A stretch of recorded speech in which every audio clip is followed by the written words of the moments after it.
بسم الله الرحمن الرحيم الحمد لله رب العالمين والصلاة والسلام على أشرف الأنبياء والمرسلين سيدنا محمد وعلى آله وصحبه أجمعين رب اشرح لي صدري ويسر لي أمري واحلل عقدة من لساني يفقهوا قولي ربي يسر ولا تعسر وتمم بالخير اللهم لا سهل إلا ما جعلته سهلا وأنت تجعل الحزن إذا شئت سهلا.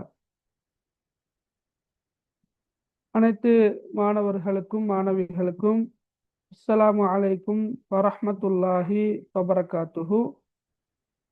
Education promotion centre EPC நிறுவனத்துக்கூடாக 2027 ஆண்டு கபோத சாதாரண தர பரீட்சையில் அரபி இலக்கணிய பாடத்தை ஒரு தெரிவுப்பாடமாக கொண்டு பரீட்சை எழுத இருக்கின்ற மாணவர்களுக்காக இலவசமாக நடாத்தப்பட்டு வருகின்ற வகுப்பு தொடரின் 5வது வகுப்பாக இன்றைய வகுப்பு காணப்படுகின்றது. அந்த வகையில் அன்புள்ள மாணவர்களே, நாங்கள் 4 வகுப்புகளை பூர்த்தி செய்துள்ள நிலையில் அரபு இலக்கியம் சம்பந்தப்பட்ட அறிமுகத்தை நாங்கள் பார்த்தோம். அதே போன்று ஜாஹிலியா காலம் அரபு இலக்கியம் அந்த வரலாற்றை 5 கட்டங்களாக பிரித்து நோக்குவர். அந்த வகையில 10ஆம் ஆண்டுல நீங்க ஜாஹிலியா காலத்தில் அரபு இலக்கியம் எவ்வாறு காணப்பட்டது என்பது தொடர்பாக நாங்கள் படிச்சுக்கிறோம். அடுத்த வகுப்புல நாங்க சூரத்துல் ஃபீல படித்தோம், உங்களுக்கு ஞாபகம். அடுத்த வகுப்புல நாங்க ஒரு கவிதையை படித்தோம். இன்சா அல் தனி என்று ஆரம்பிக்கின்ற ஒரு கவிதையை நாங்க சென்ற வகுப்புகளை நாங்க பார்த்தோம். அப்ப இன்ஷா அல்லாஹ் இன்றைய வகுப்புலையும் நாங்க இன்னும் ஒரு கவிதையை பார்க்கலாம் என்று நினைக்கிறோம். அப்ப அந்த வகையில கவிதையை பார்த்துவிட்டு நேரம் இருந்தால் இன்னும் சில முக்கியமான பாடத்தோடு சம்பந்தப்பட்ட சில குறிப்புகளையும் இன்ஷா அல்லாஹ் பார்ப்போம். Right, okay. அப்போ நாங்கள் சென்ற வகுப்பில் நாங்கள் இன்சா அல் தனி என்ற கவிதையைத்தான் நாங்கள் படித்தோம். சரியா? இன்சா அல் தனி. Right, okay. கொஞ்சம் இருங்க.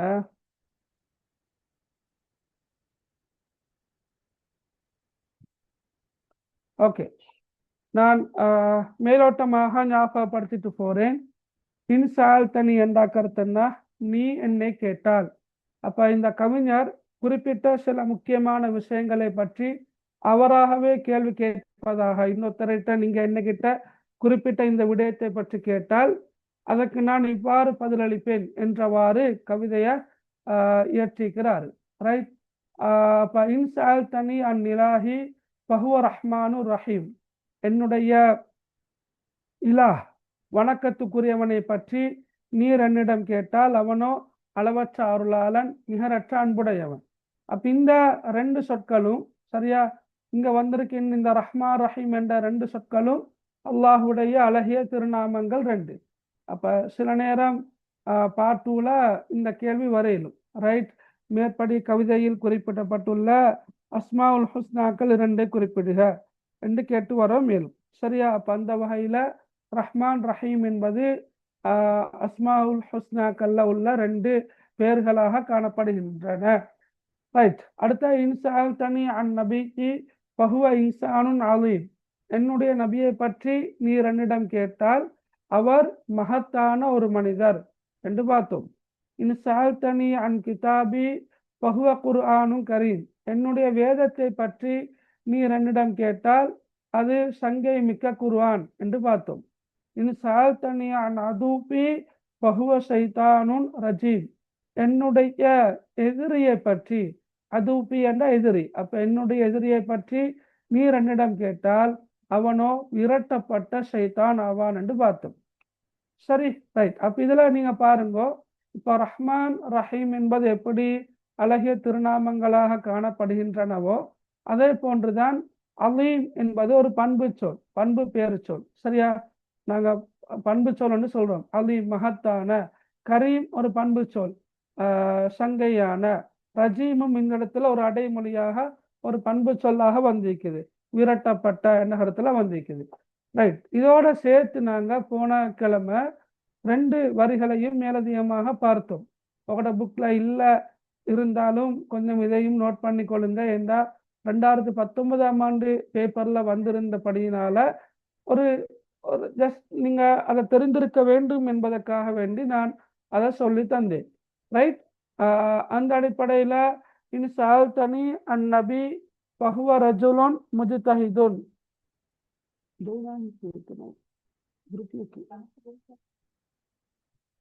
சரியா? இன்சால் தனி அந்நபி பஹுவ ரஜுலுன் முஜ்தஹிதுன். என்னுடைய தந்தையை பற்றி, சரியா, என்னுடைய தந்தையை பற்றி நீர் என்னிடம் கேட்டால் அவர் முயற்சி உள்ள ஒரு மனிதர் அல்லது கடினமாக உழைக்கக்கூடிய ஒரு மனிதர் என்ற கருத்துல பார்த்தோம். இன்சால் தனி அன் சதீகி பஹுவ அனீசுன் து அஹ்லாக். சரியா? சதீகி என்ற என்னுடைய நண்பன். அப்ப என்னுடைய நண்பனை பற்றி நீர் என்னிடம் கேட்டால் பஹுவ அவன் அனீசுன் து அஹ்லாக் நட்பண்புகளை உடைய ஒரு தோழன் என்று நாங்க பார்த்தோம். சரி.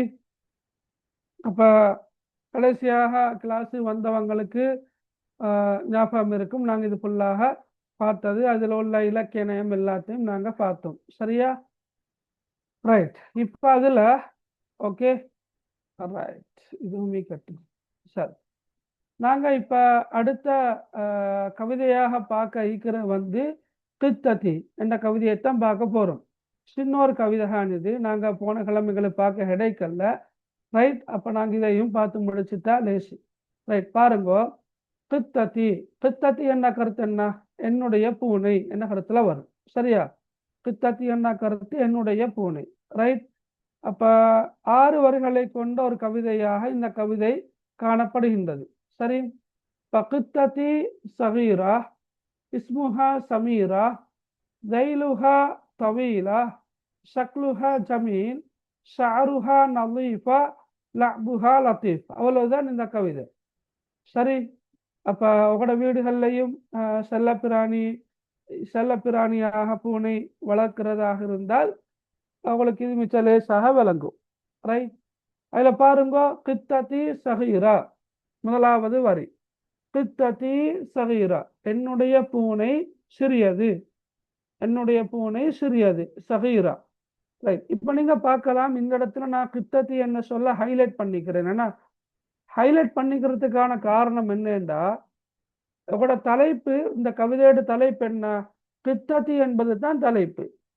எனவே நீங்க என்ன செய்யணும், நீங்களும் என்ன செஞ்சு கொள்ளணும் என்று சொன்னா தலைப்பை வந்து ஹைலைட் பண்ணி கொண்டா நல்ல. கவிதையில ஏதோ ஒரு நிறப்பேனையை கொண்டு அல்லது மார்க்கரை கொண்டு, சரியா, சாரி, இந்த ஹைலைட்டரை கொண்டு அதை நீங்க ஹைலைட் பண்ணி கொண்டா அது உங்களுக்கு எக்ஸாமுக்கு மிச்சம் பயனுள்ளதாக இருக்கும்.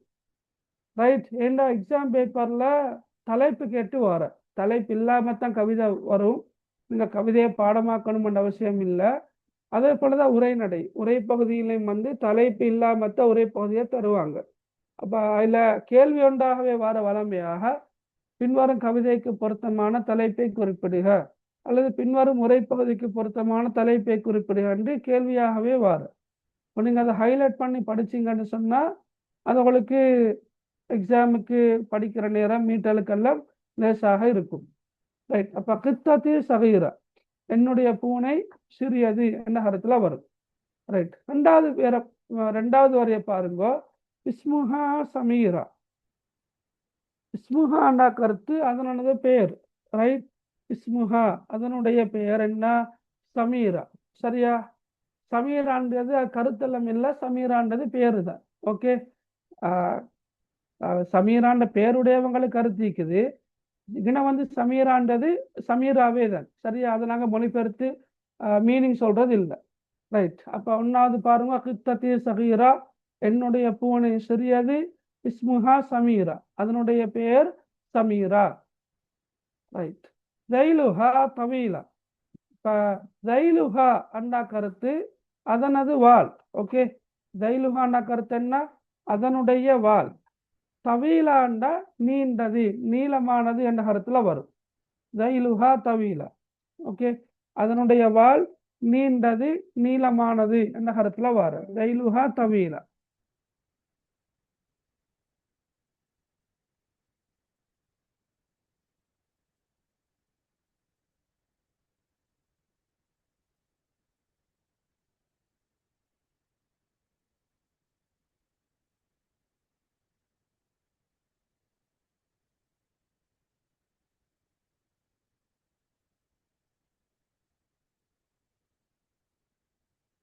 ரைட்.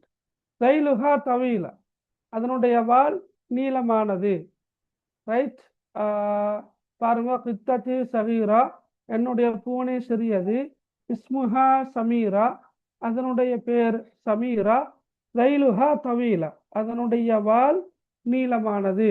ரைட். ஓகே. ஷக்லுஹா ஜமீல். முடியுங்களா?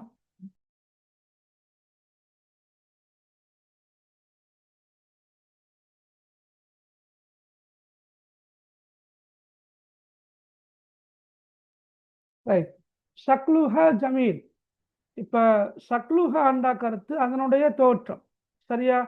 ஷக்லுஹா அண்டா கருத்துன்னா அதனுடைய தோற்றம், அதனது தோற்றம் என்ற கருத்துல வரும்.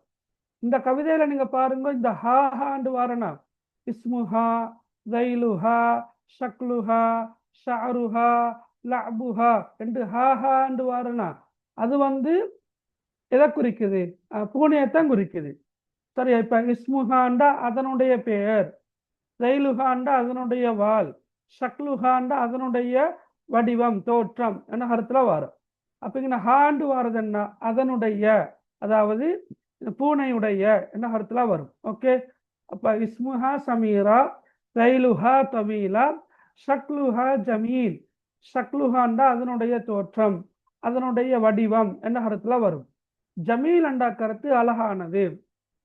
ஜமீல் என்ன கருத்து? அழகானது என்று வரும். சரியா? அப்ப ஷக்லுஹா ஜமீல், அதனுடைய தோற்றம் என்ன? அழகாக இருக்கும். எப்படி இருக்கும்? அழகாக இருக்கும். ரைட். இது லேசான கவிதைகான. ரைட். ஓகே. கித்தத்தி சகீரா, என்னுடைய பூனை சிறியது. இஸ்முஹா சமீரா, அதனுடைய பேர் சமீரா. இப்ப நான் சமீரான்றது பேர் என்று சொன்னேன். அப்போ உங்களுக்கு ஞாபகம் வரணும், இஸ்முஹா என்பது அதனுடைய பெயர் என்பது ஞாபகம் வரணும். தைலுஹா தவீலா, அதனுடைய வால் நீளமானது நீண்டது. ஷக்லுஹா ஜமீல், அதனது தோற்றம் அழகானது. ஷக்லுஹா ஜமீல், அதனது தோற்றம் அழகானது. அடுத்த பாருங்க, ஷஅருஹா நலீஃபா. ஷஅருஹா நலீஃபா, ஷஅருஹான்னா கருத்து அதனது முடி அல்லது ரோமம் என்று சொல்லுவோம். மேலும் ஷஅருஹா அதனது ரோமம், அதனுடைய முடி. நலீஃபா சுத்தமானது. ஷஅருஹா நலீஃபா, அதனுடைய முடி அல்லது ரோமம் சுத்தமானது. நலீஃபான்னா சுத்தமானது. திரும்ப பாருங்கோ, கித்தத்தி சகீரா, என்னுடைய பூனை சிறியது. இஸ்முஹா சமீரா, அதனது பெயர் சமீரா. தைலுஹா தவீலா, அதனுடைய வால் நீண்டது நீளமானது. ஷக்லுஹா ஜமீல், அதனுடைய தோற்றம் அழகானது. ஷக்லுஹா ஜமீல். ஷஅருஹா நலீஃபா, அதனது முடி அல்லது ரோமம். நலீஃபா சுத்தமானது. கடைசியா எப்படி முடிஞ்சிருக்கிற? லஅபுஹா லத்தீஃப். லஅபுஹான்னா அதனது விளையாட்டு. இப்ப செல்ல பிராணியாக பூனையை வளர்க்குறவங்க பூனையோட விளையாடுவாங்க, கொஞ்சம் விளையாடுவாங்க. ஏன்னா அப்ப அந்த அடிப்படையில அந்த பூனையோட விளையாட்டு எப்படி இருக்கும் என்றதையும் கவிஞர் இங்க சொல்லிக்கிறாரு. லஅபுஹா, அதனுடைய விளையாட்டு. லத்தீஃப், லத்தீஃப் அண்டா மிருதுவானது மென்மையானது என்ன கருத்துல வரும். ஓகேயா? பாருங்க, திரும்ப பாருங்க. கித்தத்தி சகீரா, ஓகே, என்னுடைய பூனை சிறியது. இஸ்முஹா சமீரா, அதனது பெயர் சமீரா. தைலுஹா தவீலா, அதனுடைய வால் நீண்டது நீளமானது. ஷக்லுஹா ஜமீல், அதனது தோற்றம் அல்லது வடிவம் அழகானது. ஷஅருஹா நலீஃபா, அதனது முடி அல்லது ரோமம் நலீஃபா சுத்தமானது, லஅபுஹா லத்தீஃப் அதனுடைய விளையாட்டு மிருதுவானது, மென்மையானது. ரைட். அப்போ நாங்கள் இந்த கவிதையை படித்தோம். சரி, இப்போ இதில் ஏதும் டவுட் இருக்கிறா அவளுக்கு? இந்த 6 வரிகளையும் படிச்சிட்டோம். ஏதும் டவுட் இருந்தால் கேட்கலாம். டவுட் இருக்குதா பிள்ளைகள்?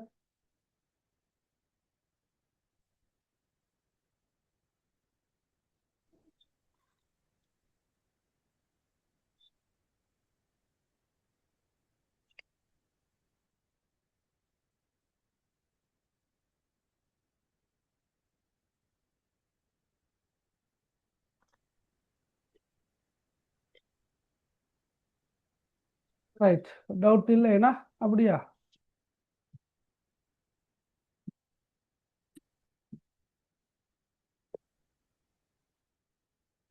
சரி, ஓகே, கிளியர் தானே இப்போ? ரைட். அப்போ இதில் நீங்கள் பார்த்தாண்டா, ரைட், இந்த சமீரா என்பது மட்டும் ஒரு பெயராக இருக்குது. மற்ற சொற்கள் எல்லாமே அடைமொழியாக இருக்குது. சஹீரா சிறியது, ஹவீலா நீண்டது, ஜமீல் அழகானது, நதீஃபா சுத்தமானது, லத்தீஃப் மிருதுவானது. சரியா? அப்போ லேசாக ஞாபகம் வச்சுக்கலாம். மேலும் அதே நேரம் நான் சொன்ன மாதிரி ஆரம்பத்தில் கித்தத்தி என்று வந்திருக்குது. அப்போ கித்தத்தி என்றா என்னுடைய பூனை என்ற கருத்துல வரும்.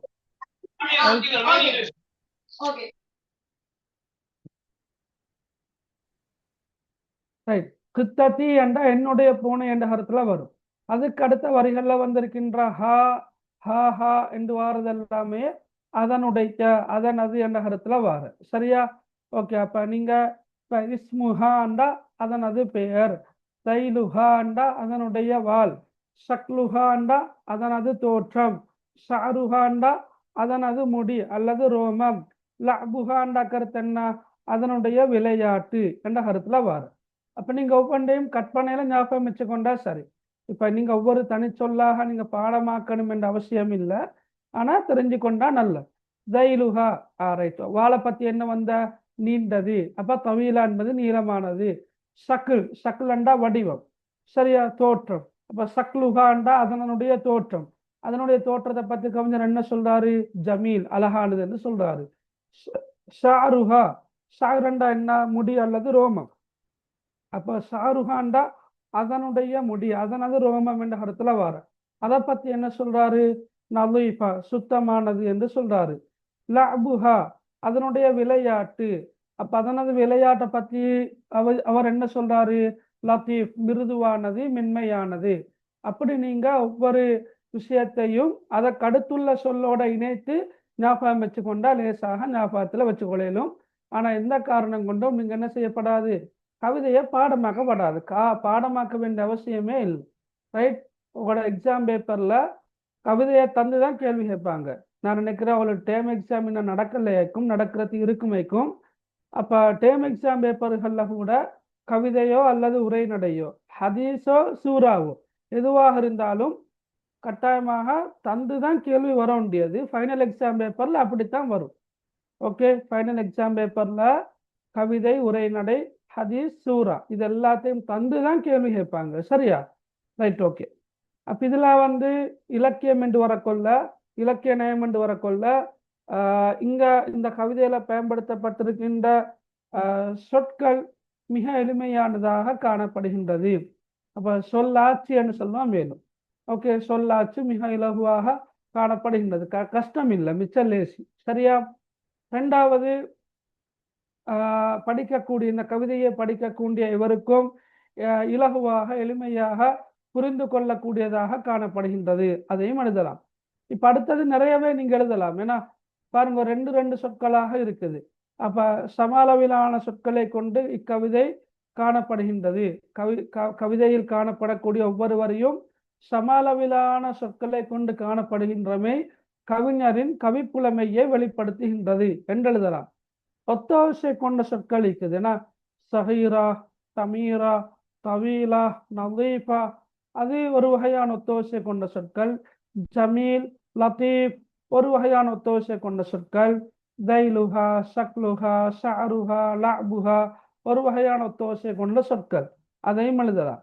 அதே போல ஆரம்ப வரியை தவிர உள்ள ஏனைய வரிகள்ல வந்து ஆரம்ப சொல் நெடிலோசையில வந்திருக்கிற இஸ்முஹா, தைலுஹா, ஷக்லுஹா, ஷாருஹா, லஅபுஹா என்று எப்படி வந்திருக்கிற நெடிலோசையில வந்திருக்கிற. அதே போல அந்த ஆரம்ப சொல் ஆரம்ப வரியை தவிர உள்ள ஏனைய வரிகள்ல ஆரம்ப சொல்ல வந்து இந்த ஹா என்ற எழுத்து எல்லா இதுலையும் இணைந்து வந்திருப்பது, எல்லா வரிகள்லையும் ஆரம்ப சொல்லோடு இணைந்து வந்திருப்பதும் கவிதையின் ஓசை நேரத்திற்கு அழகு சேர்க்கின்றது என்று எழுதலாம். விளையினா அப்ப நிறையவே எழுதலாம். இலக்கிய நயம் கொஞ்சம் அல்ல, நிறைய எழுதலாம். ரைட். இப்ப இதுலயும் உங்களோட புக்லையும் அதே விஷயங்கள் தான் நீக்குதா.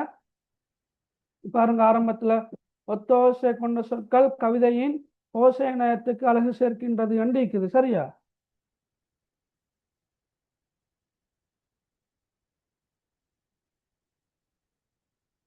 ரைட். ரெண்டாவது, அப்ப அதுக்கு உதாரணம் வந்து எல்லாத்தையும் நீங்க எழுதணும் என்ற அவசியம் இல்லை. சகீரா, சமீரா, தவீலா, நதீஃபா அல்லது ஜமீல், லத்தீஃப் அல்லது தைலுஹா, ஷக்லுஹா, ஷாருஹா, லஅபுஹா ஏதாவது ஒன்று எழுதினா போதும். அதே மாதிரி நீங்க பார்த்தா இஸ்முஹா, தைலுஹா, ஷக்லுஹா, ஷாருஹா, லஅபுஹா போன்ற சொற்கள் யாவும் ஹா என்று முடிவடைந்திருப்பதும் கவிதைக்கு அழகு சேர்க்கின்றது என்று எழுதுற. அதே போல ஒவ்வொரு கவி வரியிலும் காணப்படக்கூடிய சொற்கள் சம அளவில் காணப்படுகின்றமை கவிஞரின் கவிப்புலமையை வெளிப்படுத்துகின்றது. ரைட், விளங்கினா? அப்ப இந்த விஷயம் எல்லாத்தையும் எழுதலாம். இரண்டாம் வரியை தவிர உள்ள ஏனைய கவி வரிகளில் பூனையை வர்ணிப்பதற்காக அல்லது பூனையின் செயற்பாடுகளை வர்ணிப்பதற்காக அடைமொழிகள் பயன்படுத்தப்பட்டிருக்கிற. அதை நான் சொல்லி தந்தேன் உங்களுக்கு. இப்ப இரண்டாம் வரியில் இருக்கிற இஸ்முஹா சமீரான் இருக்குது. சமீரா என்பது பெயர். மற்ற சொற்கள் எல்லாமே சகீரா, தவீலா, ஜமீல், நலீஃபா, லத்தீஃப் இதெல்லாமே வந்து என்ன அடைமொழி சொற்களாக காணப்படுகின்றன. சரியா? அப்ப மிக இலகுவான ஒரு கவிதையாக இந்த கவிதை காணப்படுகின்றது. ரைட். அப்ப சரி, ஓகே. அப்ப நாங்க ரெண்டு கவிதைகளை பார்த்தோம். இன்றைய வகுப்புல அதிகமான மாணவர்கள் வந்திருக்கிறதால நான் அந்த அரபு மொழியிலான வினாக்களுக்கு விடை எழுதுற சம்பந்தமாக முக்கியமான சில விஷயங்களை சொல்லி தாரேன். ஓகே, கொஞ்சம் லீவ் ஆகாம அவதானமாக அதை கேட்டுக்கொண்டா சரி. இன்ஷா அல்லாஹ் ஃபர்ஸ்ட் டைமுக்கு பெரும்பாலும் நான் நினைக்கிற எக்ஸாமுக்கு வருவதற்கான வாய்ப்பு குறைவு. பெரும்பாலும் அந்த அரபால விடை எழுதணும் என்றது. இருந்தாலும் எங்களோட செகண்ட் டைம் ஆரம்பிச்சுட்டேன்னு சொன்னா செகண்ட் டைம்ல இருந்து நீங்க எக்ஸாம் எழுதி முடியும் வரை காட்டியும், ஓ லெவல் எக்ஸாம் எழுதி முடியும் வரங்காட்டியும் கட்டாயமாக அரபு மொழியில விடை எழுத வேண்டிய ஒரு தேவை என்று வரும். ஓகே,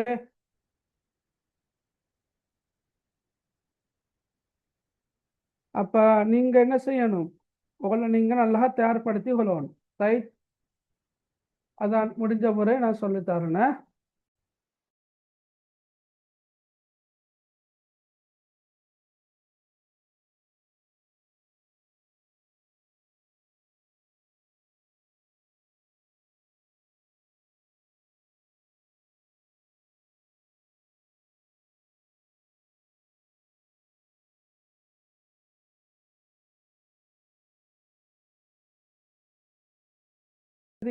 இந்த பகுதி வந்து அவ்வளவு கடினமானது அல்ல. உண்மையை சொல்ல போனால் வினாத்தாள் 2ல ஒரு கவிதையை தந்து 5 வினாக்கள் கேட்டு அதுக்கு விடை எழுதுறதை விடவும் மிக இலகுவான பகுதியாக இந்த பகுதி இருக்குது. என்ன உங்களுக்கு தெரியும், எக்ஸாம் பேப்பர் வந்து வினாத்தாள் 1, வினாத்தாள் 2 சரியா பார்ட் 1 பார்ட் 2 சொல்ல மேலும் அல்லது பார்ட் 1 பார்ட் 1 வார இல்லை, வினாத்தாள் 1 வினாத்தாள் 2 ரெண்டு பகுதி இருக்குது. அப்ப இதுல வந்து முதலாவது வினாத்தாள வந்து 40 மார்க்ஸ் கொண்டிருக்குது, ரெண்டாவது வினாத்தாள் 60 மார்க்ஸை கொண்டிருக்குது. அப்ப இந்த முதலாவது வினாத்தாளை பொறுத்த மட்டில் 2 பிரதான வினாக்கள் வரும். ஓகே, 2 பிரதான வினாக்கள்ல இந்த வினா வந்து சுருக்கமான விடை தருக என்ற அமைப்பில் அந்த பேப்பர்ல வினாக்கள் காணப்படும். ரெண்டாவது வினாவை பொறுத்த மட்டில் ஏபி என்று 2 பகுதி இருக்குது. ஏபி என்று 2 பகுதி இருக்குது. ஏ கேள்வியில 5 வினாக்களும் பி கேள்வியில் 5 வினாக்களும் வரும். ஏ கேள்வியில வார வந்து ஒரு கவிதையை தந்து அல்லது உரைநடையை தந்து 5 அரபு வினாக்கள் காணப்படும். நாங்கள் விடை எழுத வேண்டியதும் அரபாலே தான். அதே போலதான் பி கேள்வியில ஏ கேள்வி கவிதையாக இருந்தால் பி கேள்வி உரைப்பகுதி ஒன்று தந்து அதுல 5 வினாக்கள் அரபு மொழியில இருக்கும். அதற்கும் நாங்கள் அரபு மொழியிலேயே விடை எழுத வேண்டும். இது கட்டாயமானது, இதுகளுக்கு சாய்ஸ் இல்லை. அப்ப நாங்க சரியாக பிராக்டிஸ் எடுத்துக்கொள்ளணும், விளங்கினா? அப்ப மிக இலகுவான வினாக்கள் தான் இந்த பகுதியில வாரது. சரியா? சிம்பிளாக விடையை கண்டுபிடிக்கக்கூடிய வகையில தான் என்ன கேள்விகள் வாரது. சரியா? ரைட். அப்ப நாங்க இந்த சரியா ஆரம்பத்திலிருந்து நீங்க ஒரு ஸ்கூல்ல டீச்சர் சொல்லித்தாரத்த, சேர் சொல்லித்தாரத்த, அல்லது ஆன்லைனு கூட படிக்கிறவங்க நாங்க சொல்றத நீங்க ஃபாலோ பண்ணி கொண்டு வந்தா உங்களுக்கு அந்த கடினமான ஒன்றாக இந்த பகுதி இருக்க மாட்டாது. ஓகே. அப்ப அந்த அடிப்படையில சாய்ஸ் இல்லை என்ற வகையில கட்டாயமாக நாங்க அரபு வினாக்களுக்கு விடை எழுத பயிற்சி பெற்றிருக்க வேண்டும். சரியா? நான் சொல்றேன், விளங்குறா எல்லாருக்கும்? ஓகே. அப்ப நான் எதை சொல்றேனோ அதை நீங்க எடுத்துக்கொண்டா சரி. இதுல சில நேரம் அரபு மொழி படிச்சவங்களும் வந்திருப்பீங்க. அப்ப நான் சொல்ல போற சில விஷயங்கள் அவங்களுக்கு இல்ல அப்படி அல்ல என்ற மாதிரி தோன்றும். ஓகே. ஆனா நான் இப்ப அவங்கள டார்கெட் பண்ணி இங்க படிப்பிக்கிறது இல்லை. இங்க நான் படிப்பிக்கிற யாரை டார்கெட் பண்ணியண்டா அரபிக் லாங்குவேஜ படிக்காம, ரைட், அரபிக் லாங்குவேஜ் ஒரு தெரிவு பாடமாக எழுத முடியுமாக இருந்தாலும் அதை சாய்ஸ் பண்ணாம வேறொரு பாடத்தை சாய்ஸ் பண்ணி இருக்கின்ற அரபிக் லிட்ட மட்டும் படிக்க இருக்கின்ற மாணவர்களுக்காகத்தான் நான் சொல்லித்தர போறேன். அப்ப அந்த அடிப்படையில சில நேரம் நான் சொல்ற விஷயங்கள் அரபிக் லாங்குவேஜ் படிக்கிறவங்களுக்கு இது இப்படி அல்ல தானே, இப்படித்தானே வரும் என்று தோன்றும். அதை பற்றி எனக்கு எந்த கவலையும் இல்லை. நான் இங்க டார்கெட் பண்றது அரபி இலக்கிய பாடத்தை எழுத இருக்கின்ற மாணவர்களை மாத்திரம் தான். ரைட். ஓகே. அப்ப அந்த அடிப்படையில வினாவுக்குரிய சொல் கட்டாயமாக எங்களை தெரிந்திருக்க வேண்டும். சரியா? வினா வினா இப்ப நாங்க WH கொஸ்டின்ஸ் சொல்ற, ரைட். அப்ப அது மாதிரி இப்ப என்ன, யார், எப்போது, எங்கே, சரியா, ஏன், எதற்காக, ரைட், எப்படி போன்ற சொற்கள் இல்லையா தமிழ்ல, அதே மாதிரி ஆங்கிலத்துல மீக்குது. ஏன்னா அப்ப அதே மாதிரி அரபிலையும் இருக்குது. அந்த சொற்களைகளை கட்டாயமாக தெரிந்திருக்க வேண்டும். அப்ப நாங்க அந்த சொற்களை நாங்க தெளிவாக தெரிந்து வைத்திருந்தால்தான் எங்களுக்கு வினாக்களுக்கு விடை எழுத முடியும். ரைட். இப்ப பாருங்க, ஒன்னாவது மா, ரைட், மா. அடுத்தது மாதா, அடுத்தது மாஹுவ, அடுத்தது மாஹிய. ஓகே. இத கருத்து என்னண்டா என்ன என்றதான் கருத்து, வாட். சரியா? மாண்டா என்ன, மாதா என்றாலும் என்ன, மாஹுவ என்றாலும் என்ன, மாஹிய என்று கேள்வியில வந்தாலும் என்ன.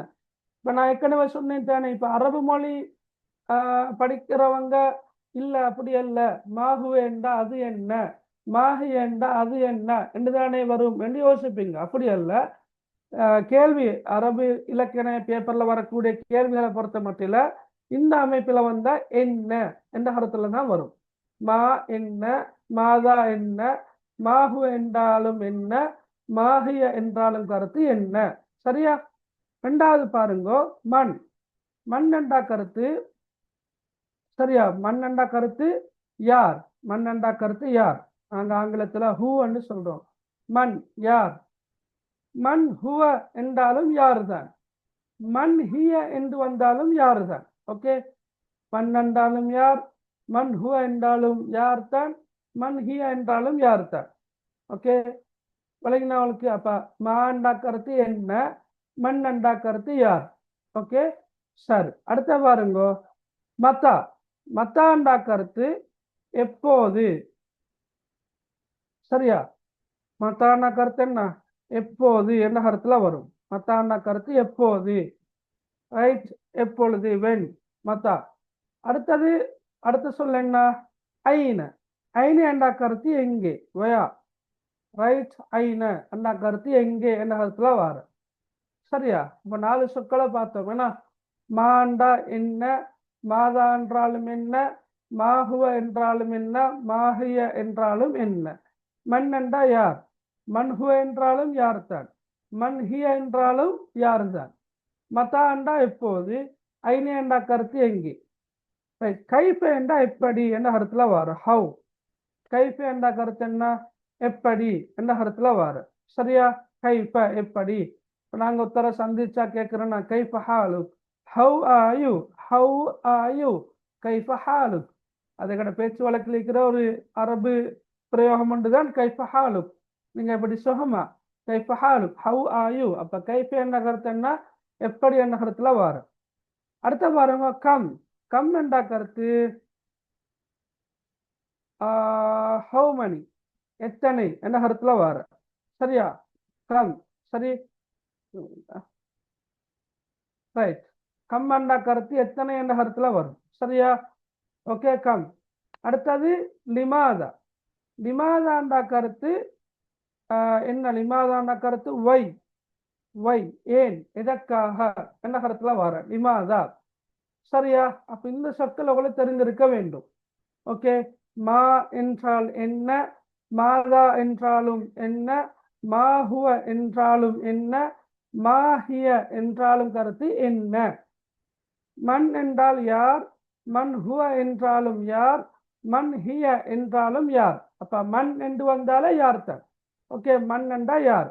அப்ப மேலிருக்கிற சொல் வந்து மா என்பது அகிரிணைக்கு பயன்படுத்துற. விளங்கினா, நீங்க நோட் பண்ணிக்கொள்ளுங்கள. மா என்பது எதுக்கு பயன்படுத்துற, அகிரிணை வினாக்களுக்கு நாங்க பயன்படுத்துற. மண் என்பது உயர்த்திணை வினாக்களுக்கு நாங்க பயன்படுத்துற. சரியா, ரைட். உயர்த்திணை வினாக்களுக்கு நாங்க மண் என்ற சொல்ல பயன்படுத்துறோம். ஒரு நபரை அடிப்படையாக கொண்டு கேள்வி கேட்கல மண் என்ற சொல் வரும். நபர் அல்லாத ஏனையவற்றை கொண்டு கேள்வி கேட்கல மா என்ற அந்த கேள்விக்குரிய சொல் வரும். மா என்றால் என்ன, மண் என்றா யார். அடுத்தது மத்தா. மத்தா என்ற கருத்து எப்போது, ஐன என்ற கருத்து எங்கே, கைஃப என்ற கருத்து எப்படி, கம் என்ற கருத்து எத்தனை, லிமாதா என்ற கருத்து ஏன் அல்லது எதற்காக என்று வரும். சரி, அதே போல இன்னும் ஒரு சொல் ஒன்று இருக்குது என்னென்றா, சரியா, ரைட், ஹெல் என்று சொல்லணும் இருக்குது. ஹெல். சரியா, ஹெல்.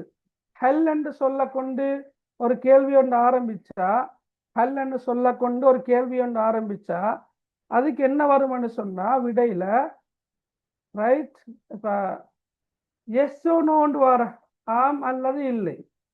இப்ப நாங்க உதாரணமா கேட்கிறோமே உங்ககிட்ட, நீங்க டே ஸ்கூலுக்கு போனீங்களா கேட்டா நீங்க உண்டோ எஸ் சொல்வீங்க, இல்லாட்டி நோன்னு சொல்வீங்க. அப்ப அது மேல் இருக்கிற சொற்களை பயன்படுத்துறது இல்லை. அதுக்கு பழகினா ஹல் என்று சொல்ல கொண்டுதான் அந்த கேள்வி ஆரம்பிக்கிறது.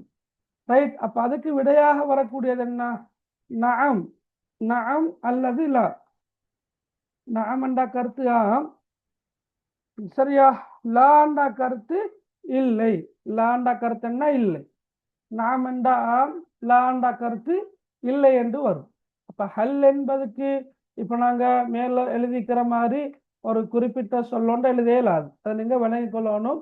ஒரு வாக்கியத்தின் ஆரம்பத்தில் ஹல் என்ற சொல் வருமாக இருந்தால் அது வந்து அதுக்கு வரக்கூடிய விடை வந்து ஒன்றோ நாம் என்று வரும். நாம் என்ற கருத்து ஆம் அல்லது லா என்று வரும். சரியா, அடுத்தது இன்னும் ரெண்டு சொல் இருக்குது, அதையும் சும்மா நோட் பண்ணி கொள்ளுங்கோ. ஒன்று உத்கூர். இந்த சொல் உத்கூர் பாடமாக்கணும் என்ற அவசியம் இல்லை, இருந்தாலும் தெரிஞ்சு கொண்டா நல்ல. சரியா, உத்கூர் என்ற சொல், உத்கூர். ரைட். உத்கூர் என்ற கருத்து என்ன, குறிப்பிடுக என்ற சொல். குறிப்பிடுக என்றதான் கருத்து. அதே போல உக்துப். உக்துப் என்றாலும் கருத்து எழுதுக. உக்துப் என்ற ரைட்.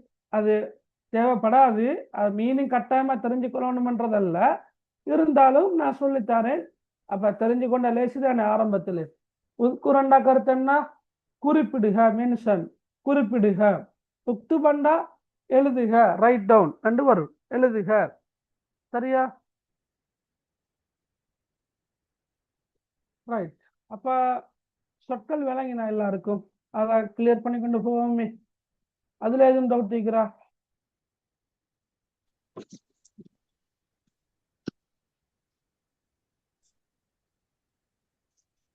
இல்ல. ஆ இல்லையா? இல்ல மத்தாக்கு எக்ஸாம்பிள் வல- வழங்கல்ல என்ன? டவுட் இல்ல மத்தாக்கு வேனுக்கு வழங்கல்ல எப்படி மகள்? மத்தாக்கு எக்ஸாம்பிள் உண்டு சொல்லுங்க. மத்தாக்கு. நான் கேள்விய ஒவ்வொன்றா சொல்றேன். இந்த கேள்விகள் இருக்குது சரியா? ரைட். அது வரக்குள்ள நான் ஒவ்வொன்றா சொல்றேன். அப்ப எங்களுக்கு அடிப்படையாக இந்த சொக்க தெரிஞ்சிக்கணும். ஏன்னா ரைட், இது கட்டாயமா தெரிந்திருந்தால்தான் கேள்வியை சரியா விளங்கிக் கொள்ள இயலும். உதாரணம் நிறையவே வரும். இப்ப மத்தாவுக்கும் ஐன ரைட் கைஃபா இந்த ஒவ்வொரு சொல்லுக்கும் உதாரணம் நிறைய இருக்குது. விளங்கினா எப்படியோ எங்களுக்கு கட்டாயமா இந்த சொற்களோட பொருள் தெரிந்திருக்க வேண்டும். அப்ப மா அல்லது மாதா அல்லது மா ஹுவ அல்லது மாஹிய என்ற கருத்து என்ன சொல்லுங்களேன் நீங்க. கருத்து மீனிங் என்ன? Okay okay. என்ன மன் மன் ஹுவ மன் ஹிய மீனிங் என்ன? யார் யார். யார் யார் ஓகே. யார். மத்தாண்டா யார். மத்தாண்டா எப்போது எப்போது எப்போது எப்போது. ஐன ஐன எண்டா எங்கே ஐன. இங்கே ஓகே. கைஃப எண்டா எப்படி ரைட். கம் கம் எண்டா எவ்வளவு எவ்வளவு எத்தனை எத்தனை ரைட். எவ்வளவு என்று வரக்கூடிய சந்தர்ப்பங்கள்ல பிகம் என்று வரும். ஓகே, அது கம் கம்டா எத்தனை அவ்வளவுதான். ரைட். லிமாதாண்டா எதற்கு ரைட். ஹல் ஹல் என்று வந்தா நாம் இல்லை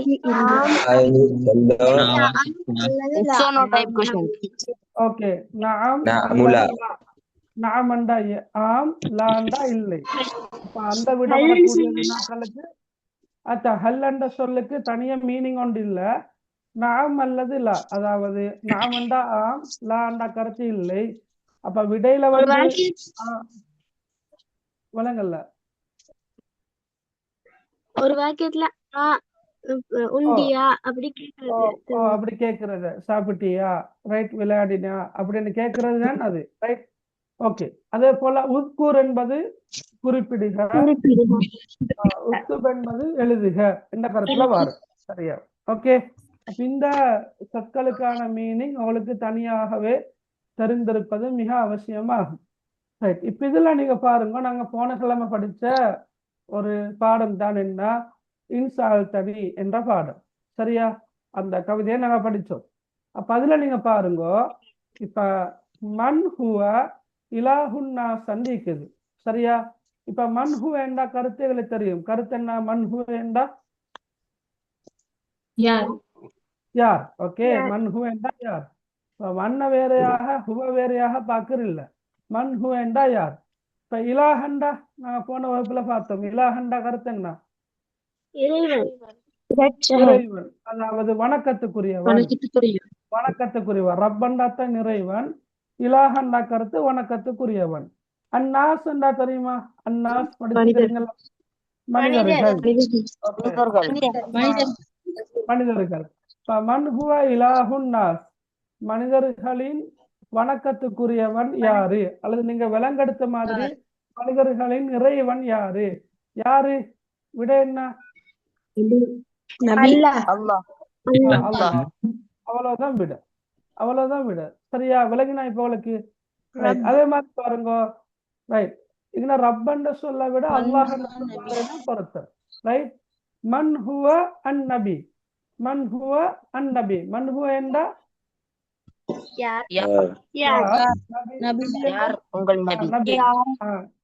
யார் நபி? யார் நபி? அதான். இப்ப நபி யாருன்னு கேட்டா நபி ஸல்லல்லாஹு அலைஹி வஸல்லம் அப்படின்னு சொல்றீல்ல, பேரை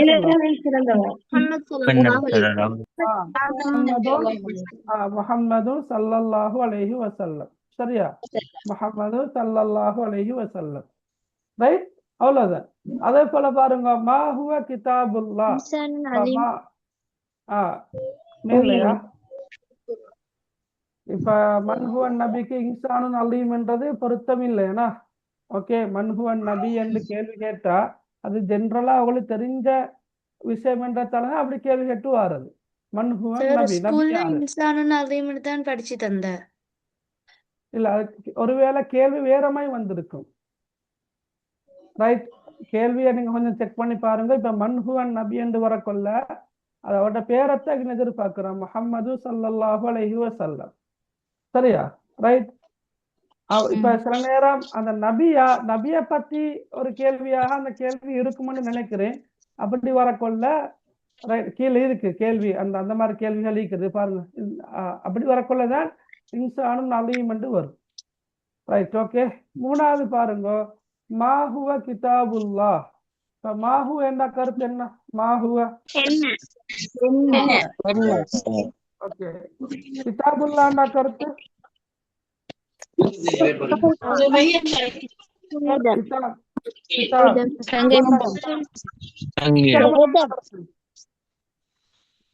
விலங்கல்ல, அல்லாஹ்வின் வேதம். அல்லாஹ்வின் வேதம். சரியா? கிதாபன்னா புத்தகம், வேதம் என்ற கருத்துல வரும். சரியா? அப்ப மாஹுவ கிதாபுல்லா, அப்ப அல்லாஹுடைய வேதம் என்ன? என்ன வேதம்? குர்ஆன். சரியா? அல் குர்ஆன் என்று எழுதுது. ஓகே, சரி. அந்த மாதிரி சில கேள்விகள் இருக்குது. ரைட், அப்ப நான் கேள்வி அனுப்பினா அவங்களுக்கு செஞ்சு கொண்டு வரையிலும் தானே. ரைட், அப்ப அதுல நீங்க பாருங்க, இன்னும் ஒரு விஷயத்தையும் பாருங்க. ரைட், இன்னொரு விஷயம் என்ன ரைட், இதுல நீங்க பாருங்க, இப்படி கேள்வியும் வரும். ரைட், இப்ப உதாரணமாக கைஃப வஸஃப ஷாயிரு அன்-நபிய ஸல்லல்லாஹு அலைஹி வஸல்லம் ஃபீ ஹாதா ஷிஅர் அல்லது அல்-கஸீதா அல்லது அல்-பைத்.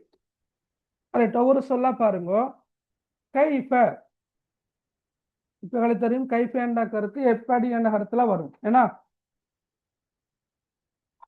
ஓகே, கைஃப என்ற கருத்து என்ன? எப்படி.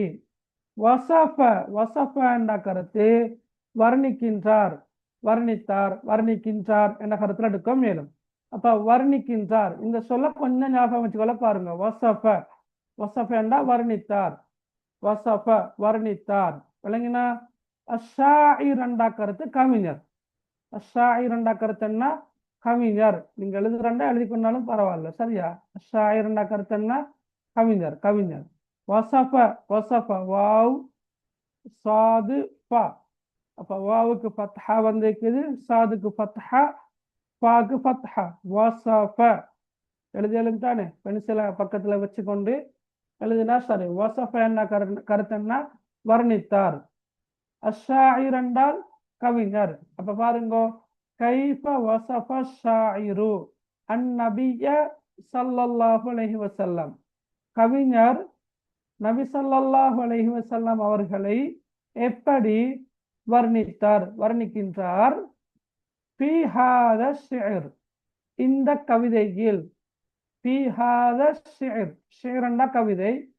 ஃபீ ஹாதா ஷிஅர் என்றால் இந்த கவிதையில். அப்ப ஷிஅர் என்ற சொல்லு பதிலாக அல் கசீதா என்று வரலாம், கசீதா அல்லது அல் பைத் என்று வரலாம். ஓகே, இதை நீங்க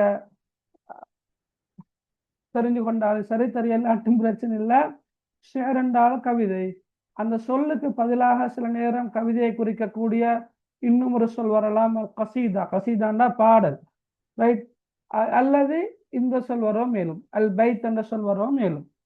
எது வந்தாலும் எங்களுக்கு பிரச்சனை இல்லை, கேள்வி வழங்கி கொண்டா சரி. அப்ப பாருங்க, கைஃப வஸஃப ஷாயிரு அன்-நபிய ஸல்லல்லாஹு அலைஹி வஸல்லம். ஓகே, அது வரங்கட்டி விளங்கினாலே விட வந்துடும். நபி ஸல்லல்லாஹு அலைஹி வஸல்லம் அவர்களை கவிஞர் எப்படி வர்ணிக்கின்றார் என்றுதான் கேள்வி. இப்போல விளங்கும் பாருங்க. கைஃப எப்படி, இப்ப மேல என்ன சொன்னோம்? வஸஃப வர்ணித்தார், வர்ணிக்கின்றார். அஷ்ஷாயிர் கவிஞர். அல் குர்ஆன் குர்ஆனை. ஃபீ ஹாதா ஷிஅர் பாருங்க. அப்ப கைஃப வஸஃப ஷாயிரு அல் குர்ஆன ஃபீ ஹாதா ஷிஅர், இந்த கவிதையில் குர்ஆனை கவிஞர் எப்படி வர்ணிக்கின்றார்? கைஃப வஸஃப ஷாயிரு அஷ்-ஷைத்தான ஃபீ ஹாதா ஷிஅர், கவிஞர் இக்கவிதையில் ஷைத்தானை எப்படி வர்ணிக்கின்றார்? கைஃப வஸஃப ஷாயிரு அல்லாஹ ஃபீ ஹாதா ஷிஅர், கவிஞர் இக்கவிதையில் அல்லாஹ்வை எப்படி வர்ணிக்கின்றார்? ஓகே, அப்ப இந்த சொல்லையும் கொஞ்சம் ஞாபகம் வச்சுக்கொள்ளுங்க. ஏன்னா நாங்க அடுத்தடுத்த கவிதைகளை படிக்க கொள்ள, இப்ப உதாரணமா கித்ததி நாங்க படிச்சோம், இப்ப என்னுடைய பூனை, அதுலயும் இந்த மாதிரி சொல் வரலாம். கைஃப வஸஃப ஷாயிரு அல் கித்தத என்று வரலாம். ஏன்னா இப்ப ஷாயிர் என்ற சொல் தெரிந்திருக்கணும். அஷாயிர் என்ற கவிஞர், வஸஃப என்ற வர்ணிக்கின்றார் என கருத்தில் எடுக்கலாம். வர்ணித்தார், இறந்த காலத்துல அந்த சொல்லிக்குது, வர்ணித்தார் என்றே மொழிபெயர்த்தாலும் பரவாயில்ல, அல்லது வர்ணிக்கின்றார். ஃபீஹாத ஷிஅர் என்றால் இக்கவிதையில் என்ற கருத்துல வரும். சரியா? ஓகே, அதையும் நீங்க நோட் பண்ணி கொண்டா நல்ல. சரி, அதே போல பாருங்க, மிக முக்கியமான இன்னொன்று தான், உங்களோட பாஸ் பேப்பர் கையில இருக்குமா இருந்தா, அல்லது நீங்க கேட்டு பார்க்கலாம், விசாரிக்கலாம். டீச்சரும் சொல்லி தந்திருப்பாங்க சேருமாறும். முக்கியமாக அரபு மொழியில விடை எழுதுகின்ற போது, சரியா, கவிதைக்கும் சரி உரைப்பகுதிக்கும் சரி இந்த கேள்வி வராமல் போறது இல்லை. வளமையாக ஒவ்வொரு வருடம் வந்து கொண்டேதான் நீக்குது. 4 மார்க்ஸை மிக இலகுவாக எடுக்கலாம். இப்ப மொத்தமாக 20 மார்க்ஸ் தானே அரபால விடை எழுதுற அந்த வினாக்களுக்கு மொத்தமாக 20 புள்ளிகள் வழங்கப்படும். அதுல 4 புள்ளிகளை இதை வச்சு எடுக்கலாம். இதை வச்சு தலைப்பு நான் ஆரம்பத்திலே சொன்னேன். அதுல பாருங்க, நாங்க ஏற்கனவே பார்த்தோம், உக்துபென்ன சொல்ல பார்த்தோம். உக்துபண்டா எழுதுக என்றுதான் கருத்து. இந்த சொல் தான் எங்களுக்கு மெயினா தேவை. என்ன? உன்வானன். உன்வானன் என்ற சொல் தான் மிக முக்கியமாக எங்களுக்கு தேவை. உன்வானன் என்ற கருத்து தலைப்பு. உன்வானன் என்ற கருத்து என்ன? தலைப்பு. அப்ப உக்துப் உன்வானன், தலைப்பொன்றை எழுதுக. எங்களுக்கு இப்ப இந்த உன்வானன் என்ற சொல்லுக்கு முன்னால் உள்ள சொல்லும் பின்னால் உள்ள சொற்களும் எங்களுக்கு தெரிந்தாலும் சரி, தெரியலாட்டியும் சரி, பிரச்சனையே இல்லை. ஆனா கட்டாயமாக இந்த உன்வானன் என்பது எதனை குறிக்கின்றது என்பது தெரிந்திருந்தால் போதுமானது. அந்த அடிப்படையில உன்வானன் என்ற கருத்து என்ன? உன்வானன் என்ற கருத்து தலைப்பு. சரியா? அப்ப உக்துப் உன்வானன், உக்துப் உன்வானன், தலைப்பொன்றை எழுதுக. முனாசிபன், நீங்க வேணுமென்னா நோட் பண்ணிக்கொள்ளுங்க. சரியா? முனாசிபன் என்ற கருத்து என்ன? பொருத்தமான. முனாசிபன் என்ற கருத்து பொருத்தமான.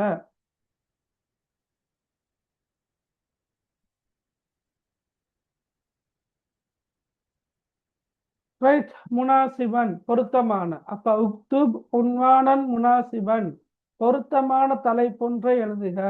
லிஹாதிஹில் கசீதா, இந்த கவிதைக்கு, அல்லது லிஹாத ஷிர், இந்த கவிதைக்கு, அல்லது லிஹாதல் பைத், இந்த கவிதைக்கு. நான் ஏற்கனவே சொல்லி தந்தேன், பைத் என்றாலும் ஷிர் என்றாலும் கசீதா என்றாலும் ஒரே கருத்துல நீங்க பயன்படுத்தினா சரி. அப்ப இது ஆக முக்கியமாக தெரிந்திருக்க வேண்டும். பொதுவாக 10ஆம் ஆண்டிலையும் சரி 11ஆம் ஆண்டிலையும் சரி, கவிதைக்கான தலைப்பு கவிதையின் ஆரம்ப வரியிலே பெரும்பாலும் வரும். கவிதைக்குரிய தலைப்பு கவிதையின் ஆரம்ப வரியில ஆரம்ப சொல்லாக பெரும்பாலும் இருக்கும். சில நேரம் கவிதையிட மத்தியில இருக்கும், சில போது கவிதையின் இறுதி வரியிலையும் இருக்கும். அப்ப நீங்க ஹைலைட் பண்ணி கொண்டா, கவிதைக்குரிய தலைப்பை ஏதோ ஒரு ஹைலைட்டரா ஒரு நிறத்தை கொண்டு, அதுக்கு மாத்திரம் ஒரு நிறத்தை பயன்படுத்தி ஹைலைட் பண்ணினா, அல்லது பல்வேறுபட்ட நிற பேனைகள் காணப்படுகின்றன, அவற்றில் ஏதாவது ஒன்றை கொண்டு நீங்க பாக்ஸ் அடிச்சா சரியா, அல்லது அண்டர்லைன் பண்ணினா, ஏதோ சரியா, அது உங்களுக்கு அடிக்கடி பார்க்குற நேரம் அந்த தலைப்பு நல்லகா ஞாபகத்துல நிற்கிற விளங்கினா, சரியா, நல்லகா ஞாபகத்துல நிற்கும். எனவே அந்த அடிப்படையில நீங்க கவிதைக்கும் சரி உரைப்பகுதிக்கும் சரி நீங்க என்ன செய்யணும்? தலைப்புக்கு நீங்க பூரணமாக ரெடியாக வேண்டும். சரியா? அப்ப நான் உங்களுக்கு இன்ஷா அல்லாஹ் இப்ப இந்த கவிதைக்குரிய கேள்விகளை அனுப்பி வச்சா உங்களுக்கு என்ன செய்யலாம்? எழுதலாம். ஏன்னா இப்ப விட எழுதலாம் தானே. இதுல கேட்டுக்கிறீங்க, லிஹாதிஹி என்றா இந்த என்ற கருத்துல வரும். லிஹாதிஹில் கசீதா, இந்த கவிதைக்கு. இக்கு, லி என்றா இக்கு, ஹாதிஹி என்றா இந்த இடத்துல இந்த என்ற கருத்துல இருக்குது. எனவே கசீதாண்டா கவிதை என்று எடுப்போமே. இப்ப லிஹாதிஹில் கசீதான கருத்து இந்த கவிதைக்கு பொருத்தமான தலைப்பொன்றை எழுதுக. சரியா? அப்ப நான் குறிப்பிட்ட சொற்களை திருப்ப ஞாபகப்படுத்துறேன் பாருங்கோ. மா அல்லது மாதா அல்லது மாஹுவ அல்லது மாஹிய என்ற கருத்து என்ன? மன் யார், மன் ஹுவ யார், மன் ஹிய என்றாலும் யார் தான். மதா என்ற கருத்து எப்போது, ஐன என்ற கருத்து எங்கே, கைஃப எப்படி, கம் எத்தனை, லிமாதா ஏன் அல்லது எதற்காக, ஹல் என்பது நாங்கள் விடையில ஆம் அல்லது இல்லை, அதாவது நாம் என்ற ஆம், லா என்ற கருத்து இல்லை. அவ்வாறு விடை வரக்கூடிய வினாக்களுக்கு நாங்கள் ஹல் என்ற சொல்ல பயன்படுத்துவோம். உத்குர் குறிப்பிடுக, உக்துப் எழுதுக. அதோட சேர்த்து நாங்கள் பார்த்தது என்னென்றா வசஃப வர்ணித்தார், அஷாயிர் கவிஞர்.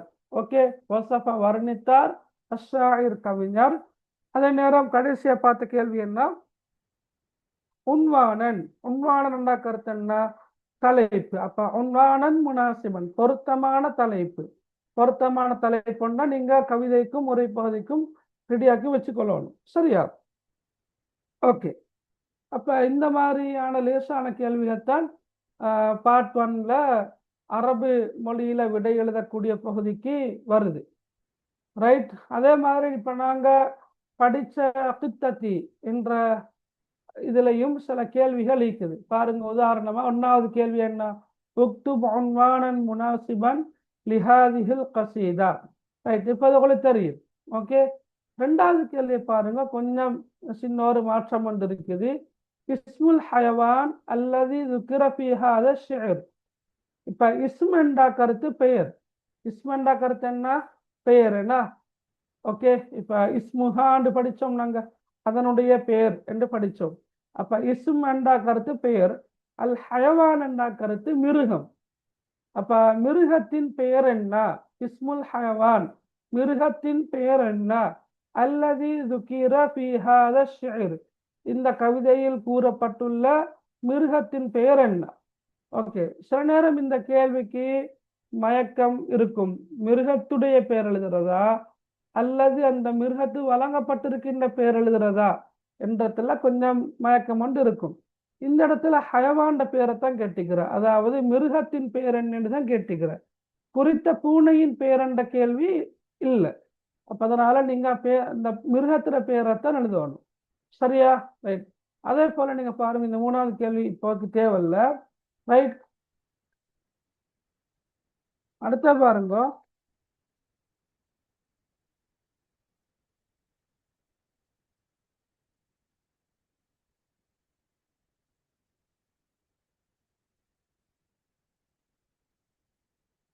ரைட். அடுத்த கேள்வி, உக்துப் இஸ்மல் கித்தா. ரைட். இப்ப இங்கதான் என்ன கேட்டுக்கிற, உக்துப் இஸ்மல் கித்தா பூனையின் பெயர் எழுதுக. அப்ப எங்களுக்கு அங்காளிக்கிற சொல் தெரிந்தாலும் சரி, தெரியலாட்டும் பிரச்சனை இல்லை. ஏன்னா எங்களுக்கு கேள்வி விளங்கியாச்சு. ஏன்னா உக்துப் இஸ்மல் கித்தா பூனையின் பெயரை எழுதுக. ஓகே. அல் அல் மத்கூர் என்றா குறிப்பிடப்பட்டுள்ள ஃபீ ஹாதா ஷிஅர் இந்த கவிதையில். அப்ப அல்லது ذكر மேல இருக்குது, அதுவும் குறிப்பிடப்பட்டுள்ள நகரத்துல வார, அல் மத்கூர் என்றாலும் குறிப்பிடப்பட்டுள்ள நகரத்துல வார. சரி, எங்களுக்கு அப்படி அந்த கவிதையோ உரை பகுதியோ 5 வினாக்கள் அரபால வரும். அந்த 5 வினாக்கள்ல வந்திருக்கின்ற ஒவ்வொரு சொல்லும் எங்களுக்கு பாடமா இருக்கணும், தெரிந்திருக்கணும், மீனும் கட்டாயம் தெரியணும் என்ற அவசியமே இல்லை. எங்களுக்கு அதுல நாங்க 2 சொல்ல பாக்குறதோட எங்களுக்கு கேள்வி விளங்குச்சு அப்படின்னு சொன்னால் தாராளமாக என்ன செய்யலாம், விடை எழுதலாம். விளங்கினா? ரைட். அதே போல நீங்க பாருங்க, இப்ப மேல பார்த்தோம் கைஃப வஸஃப ஷாயிரு தைலல் கித்தா. நீங்க பாருங்க, வஸஃப என்று சொல்லு பதிலா பக்கத்திலேயே இன்னும் ஒரு சொல் ஒன்று போட்டிக்கிறோம். வஸஃப என்ற சொல்லுக்கு பகரமாக இந்த சொல்லும் வரையிலும் யசிஃபு, வஸஃப யசிஃபு, வஸஃப யசிஃபு. அப்ப வஸஃப என்ற கருத்து வர்ணித்தார், யசிஃபு என்ற கருத்து என்ன, வர்ணிக்கின்றார். அப்ப இது இறந்த கால வினைச்சொல், இது நிகழ்கால வினைச்சொல். எங்களுக்கு அது முக்கியம் இல்லை. எங்களுக்கு எது முக்கியம், கேள்வி வழங்கினா விட எழுதிட்டு போக வேண்டியதுதான். இப்ப உதாரணமாக இதுல கைஃப வஸஃப ஷாயிரு தைலல் கித்தா என்று வந்திருக்குது. பூனையின் வாளை கவிஞர் எப்படி வர்ணிக்கின்றார் அல்லது வர்ணித்தார். அப்ப எங்களுக்கு தேவை அந்த பூனையோட வாழை கவிஞர் எப்படி சொல்றாரு, நீண்டது என்று சொல்றாரு. அப்ப அது அந்த விடதான் எங்களுக்கு தேவை. தவீலா என்றதுதான் விட. அப்ப இதுதான் விட. விட எங்களுக்கு தெரியுமா இருந்தா இது எப்படி இருந்தா எங்களுக்கு என்ன, அப்படித்தானே? ஆனா தெரிந்திருந்தால் நல்லம். ஏன்னா கைஃப வசஃப ஷாயிரு தைலல் கித்தா, வசஃப என்று சொல்லு பதிலாக யசிஃபு என்று வரும் மேல். சரி, ரைட். அதே மாதிரி நீங்க பாருங்க, இப்ப இது பார்ட் 1 வரக்கூடிய சில வினாக்கள் மாத்திரமே. ரைட், பார்ட் 2க்கு இந்த கவிதை வருமாக இருந்தால் இப்படியான கேள்விகள் வரலாம். ஏன்னா இக்கவிதையில் காணப்படும் இலக்கிய நயத்தை விளக்குக என்று கொமனா கேள்வி வந்தா மார்க்ஸை பார்க்கணும். 4 புள்ளிகள் ஒதுக்கப்பட்டிருக்குமாக இருந்தால் இந்த கேள்விக்கு 4 பாயிண்ட்ஸ் குறைந்தபட்சம் உதாரணங்களோடு எழுதுறது மிக ஏற்றமானது. இக்கவிதையின் மூலம் கவிஞர் நாட வரும் விடயம் யாது? அப்ப அதுக்கு நீங்க எழுதணும். சரியா? ரைட். என்ன சொல்ல வாராரு, கவிதை கூடாக கவிஞர் என்ன சொல்ல வாராரு என்றதை நீங்க தெளிவாக எழுதணும். இக்கவிதையில் கவிஞர் பூனையை வர்ணிப்பதற்காக பயன்படுத்தியுள்ள பண்பு சொற்கள் 4ஐயும் குறிப்பிடுக. அப்ப நான் அதை ஏற்கனவே சொல்லி தந்தேன். சரியா? பண்பு சொற்கள். ரைட். பண்பு சொற்கள் மேல அடைமொழிகளாக வந்திருக்குது என்று சொல்லி தந்தேன். பூனையின் பின்வரும் செயற்பாடுகளை அல்லது தோற்றங்களை கவிஞர் எவ்வாறு வர்ணிக்கின்றார் என்பதை அரபு சொற்களில் குறிப்பிடுக. பூனையின் பின்வரும் செயற்பாடுகளை அல்லது தோற்றங்களை கவிஞர் எவ்வாறு வர்ணிக்கின்றார் என்பதை அரபு சொற்களில் குறிப்பிடுக. அப்ப பூனையின் தோற்றம் அரபு சொல் என்ன? ஜமீல், அப்படித்தானே? பூனையின் முடி அல்லது ரோமம் அது எப்படி வந்திருக்குது? சுத்தமானது, நவீஃபா. அப்ப அந்த அரபு சொல்லத்தான் நீங்க ஆகின எழுத வேண்டி வரும். ஓகே, அப்ப இவ்வாறான கேள்விகள் வர முடியும். சரியா? ரைட். உங்களுக்கு எதுவும் டவுட் இருக்கிறா கேட்கறதுக்கு? கேளுங்க பாக்கு. இப்ப சார் எக்ஸாம்ல கவிதை தருவாங்களா? கவிதையா தருவாங்க. நீங்க பாடமாக்கணும் என்ற அவசியம் இல்லை, படிச்சுட்டு போனா சரி. இலக்கிய நயத்தை விளங்குறதுக்கு பாடமாக்கணுமா? இல்ல, அது விளங்கப்படுத்துறதுக்கு நீங்க இல்ல மகள், இல்ல. இலக்கிய நயம் நீங்க காலப்போக்குல நீங்க படிக்காத ஒரு இலக்கிய இந்த கவிதை ஒன்று தந்தாலும் நீங்க இலக்கிய நயம் எழுதுவீங்க. அந்த அளவு நீங்க பிராக்டிஸ் ஆகுவீங்க. ஏன்னா இலக்கிய நயம் உங்களுக்கு இப்பதான் புதுசு. சரியா? நீங்க ஹதீஸுக்கு இலக்கிய நயம் எழுத போறீங்க, சூறாக்களுக்கு இலக்கிய நயம் எழுத போறீங்க. அப்ப அந்த அடிப்படையில நாங்க ஒவ்வொரு சூறாவாக ஹதீஸ்ல இலக்கிய நயம் படிக்கவில்லை. அது தானா வந்துடும், என்ன எழுதணும் என்றது வந்துடும். எனவே நீங்க அதை பாடமாக்கணும் என்ற அவசியம் இல்லை, விளங்கி கொண்டா போதுமானது.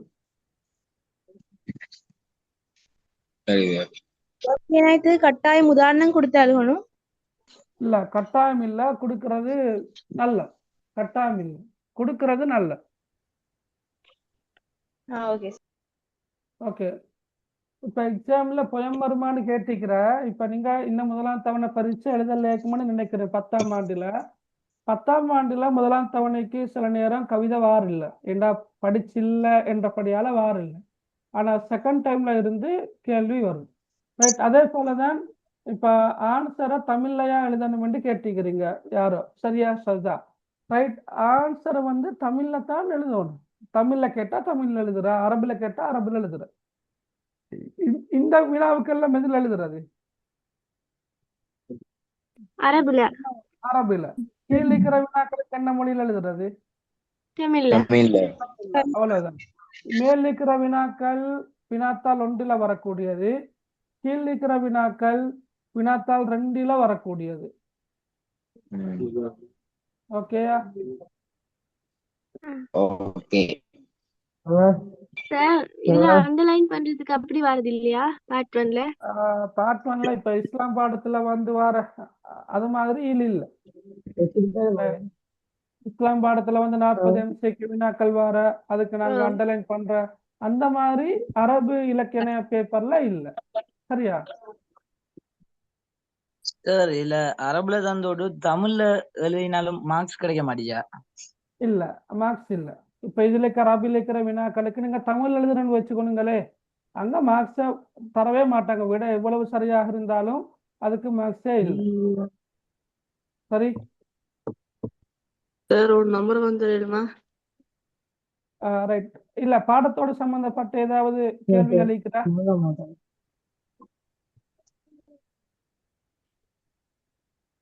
கேள்வி ரைட்.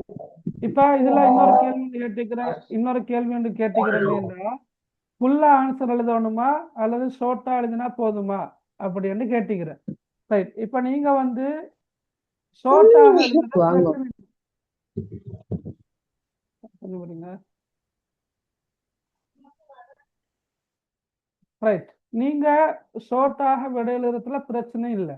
ரைட், எங்களுக்கு ஆகின அந்த எதிர்பார்க்கறது என்னன்னா விட வந்தா புள்ளி இருக்குது. உங்களுக்கு ஃபுல்லா எழுதுறதும் கஷ்டமும் இல்லை. ரைட், அதை நான் சொல்லித்தரேன். இப்போ உதாரணமாக இப்ப நீங்க கேட்டுக்கிற ஆயிஷா மகள் நீங்க கேட்டுக்கிறீங்க கைஃப வசஃப ஷாயிரு லைலல் கித்த, இந்த கேள்விதானே? ரைட், இதே கேள்வி தானே? ரைட், பூனையின் வாளை கவிஞர் எப்படி வர்ணிக்கின்றார்? நாங்க இப்ப கடந்த காலங்களில் சொல்லி கொடுத்த விஷயம் என்னன்னா ஃபுல்லா எப்படி எழுதுறேன்னு சொன்னா இங்க பாருங்க. இப்ப இல்ல 2 சொல்லிக்கிறதால நான் ஒன்றை நீக்கிறேன். எஸ்இப்பு என்ன சொல்ல நீக்கிறேன். சரி, இப்ப கைஃப என்பது வினாவுக்குரிய சொல், அப்படித்தானே? கைஃப என்பது வினாவுக்குரிய சொல். எப்படி என்ன கருத்துல வார. ரைட், விடையாக எழுதக்கொள்ள நீங்க ஒன்றோ இப்படி எழுதலாம். இப்படி தவீலா என்று எழுதலாம். ஓகே, கவிதை அளிக்கிற மாதிரியா தவீலான்னு எழுதலாம். அல்லது அந்த வரியை எழுதி வைக்கலாம். அந்த வரி என்ன? தைலுஹா தவீலா. ஒரு வகையில் அது பூரணமான விடையும் தான். சரியா? அப்படியும் எழுதலாம். அப்படி இல்லாட்டி நீங்க பாருங்க, கேள்விக்குரிய சொல் என்ன? கைஃப என்ற கேள்விக்குரிய சொல். அங்களிக்கிறது வந்து வினால வந்திருக்கின்ற சொற்கள். நாங்க இதை என்ன செய்யறோம்னு சொன்னா அப்படியே எழுதலாம். ரைட், வசஃப அஷாயிரு, சரியா, தைலல் தைலல் கித்தா என்று எழுதுறது. எழுதிட்டு ஒரு டேஷ் ஒன்று பண்ணலாம். சரியா? ரைட், இப்படி ஒரு டேஷ் பண்ணலாம். அல்லது இப்படி 2 புள்ளிகள் வைக்கலாம். வச்சுட்டு ரைட் தவீலான்னு எழுதுற. ஓகே, இப்ப இது ஒரு பூரணமான விடைய மாதிரி வந்துட்டு இல்லைங்களா? ஓகே, அப்ப இங்க வந்து எப்படி நீங்க எழுதி இருந்தாலும் எங்களுக்கு மெயினா தேவைப்படுறது என்ன? இந்த தவீலா என்ன சொல் வந்திருக்க வேண்டும். பாருங்க, சுருக்கமாக விட எழுதுறதுலயும் தவீலான்னு இருக்குது, அடுத்த விடையிலையும் தவீலான்னு இருக்குது, அடுத்த விடையிலும் தவீலான்னு இருக்குது. அந்த அந்த விட வந்தா புள்ளி கிடைக்கும். விட வந்தா என்ன கிடைக்கும்? உங்களுக்கு புள்ளி கிடைக்கும். சரியா? ரைட், வேற என்ன டவுட் இருக்குது? அப்படி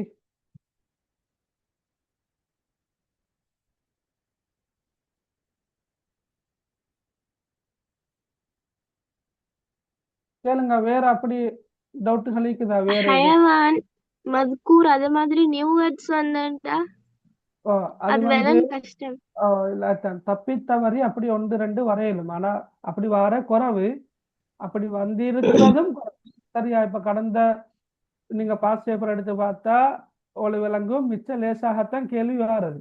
ஓகே, மிச்சமே வராது. அப்படி வந்தா இனி அரபு மொழி தெரிந்தவர்கள் அதை கொஞ்சம் எழுதி கொள்வாங்க, மற்றவங்களுக்கு கொஞ்சம் கஷ்டமாகத்தான் இருக்கும். விளங்கினா? ஓ சரி. ரைட், வேற என்ன டவுட் இருக்கிற? அப்படி இப்ப விட எழுத கொள்ள வந்து இலக்கண பிழை எல்லாம் பார்க்கறது இல்லை. விளங்கினா? இலக்கண ரீதியாக பிழைகள் இருக்கிற வசன ஒழுங்குல பிழைகள் இருக்கிறதெல்லாம் கருத்தில் கொள்ளப்படுறதும் இல்லை. ரைட், ஏண்டா இப்ப நல்லா தெரியும், நீங்க அரபிக் லாங்குவேஜ்ல உள்ள கிராமர் அதெல்லாம் படிக்காம அல்லது அரபிக் லாங்குவேஜையே படிக்காமத்தான் அரபிக் கிட்ட படிச்சு எழுதுறீங்கன்ற விஷயம் பொதுவாக எல்லாருக்குமே தெரியும். அந்த அடிப்படையில வசன ஒழுங்கு சரியா இருக்கணும், இலக்கண பிழைகள் இல்லாமல் இருக்கணும் என்ற அந்த விஷயங்கள் அரபிக் லிட்ட பொறுத்த மட்டும் இல்லை. சரியா?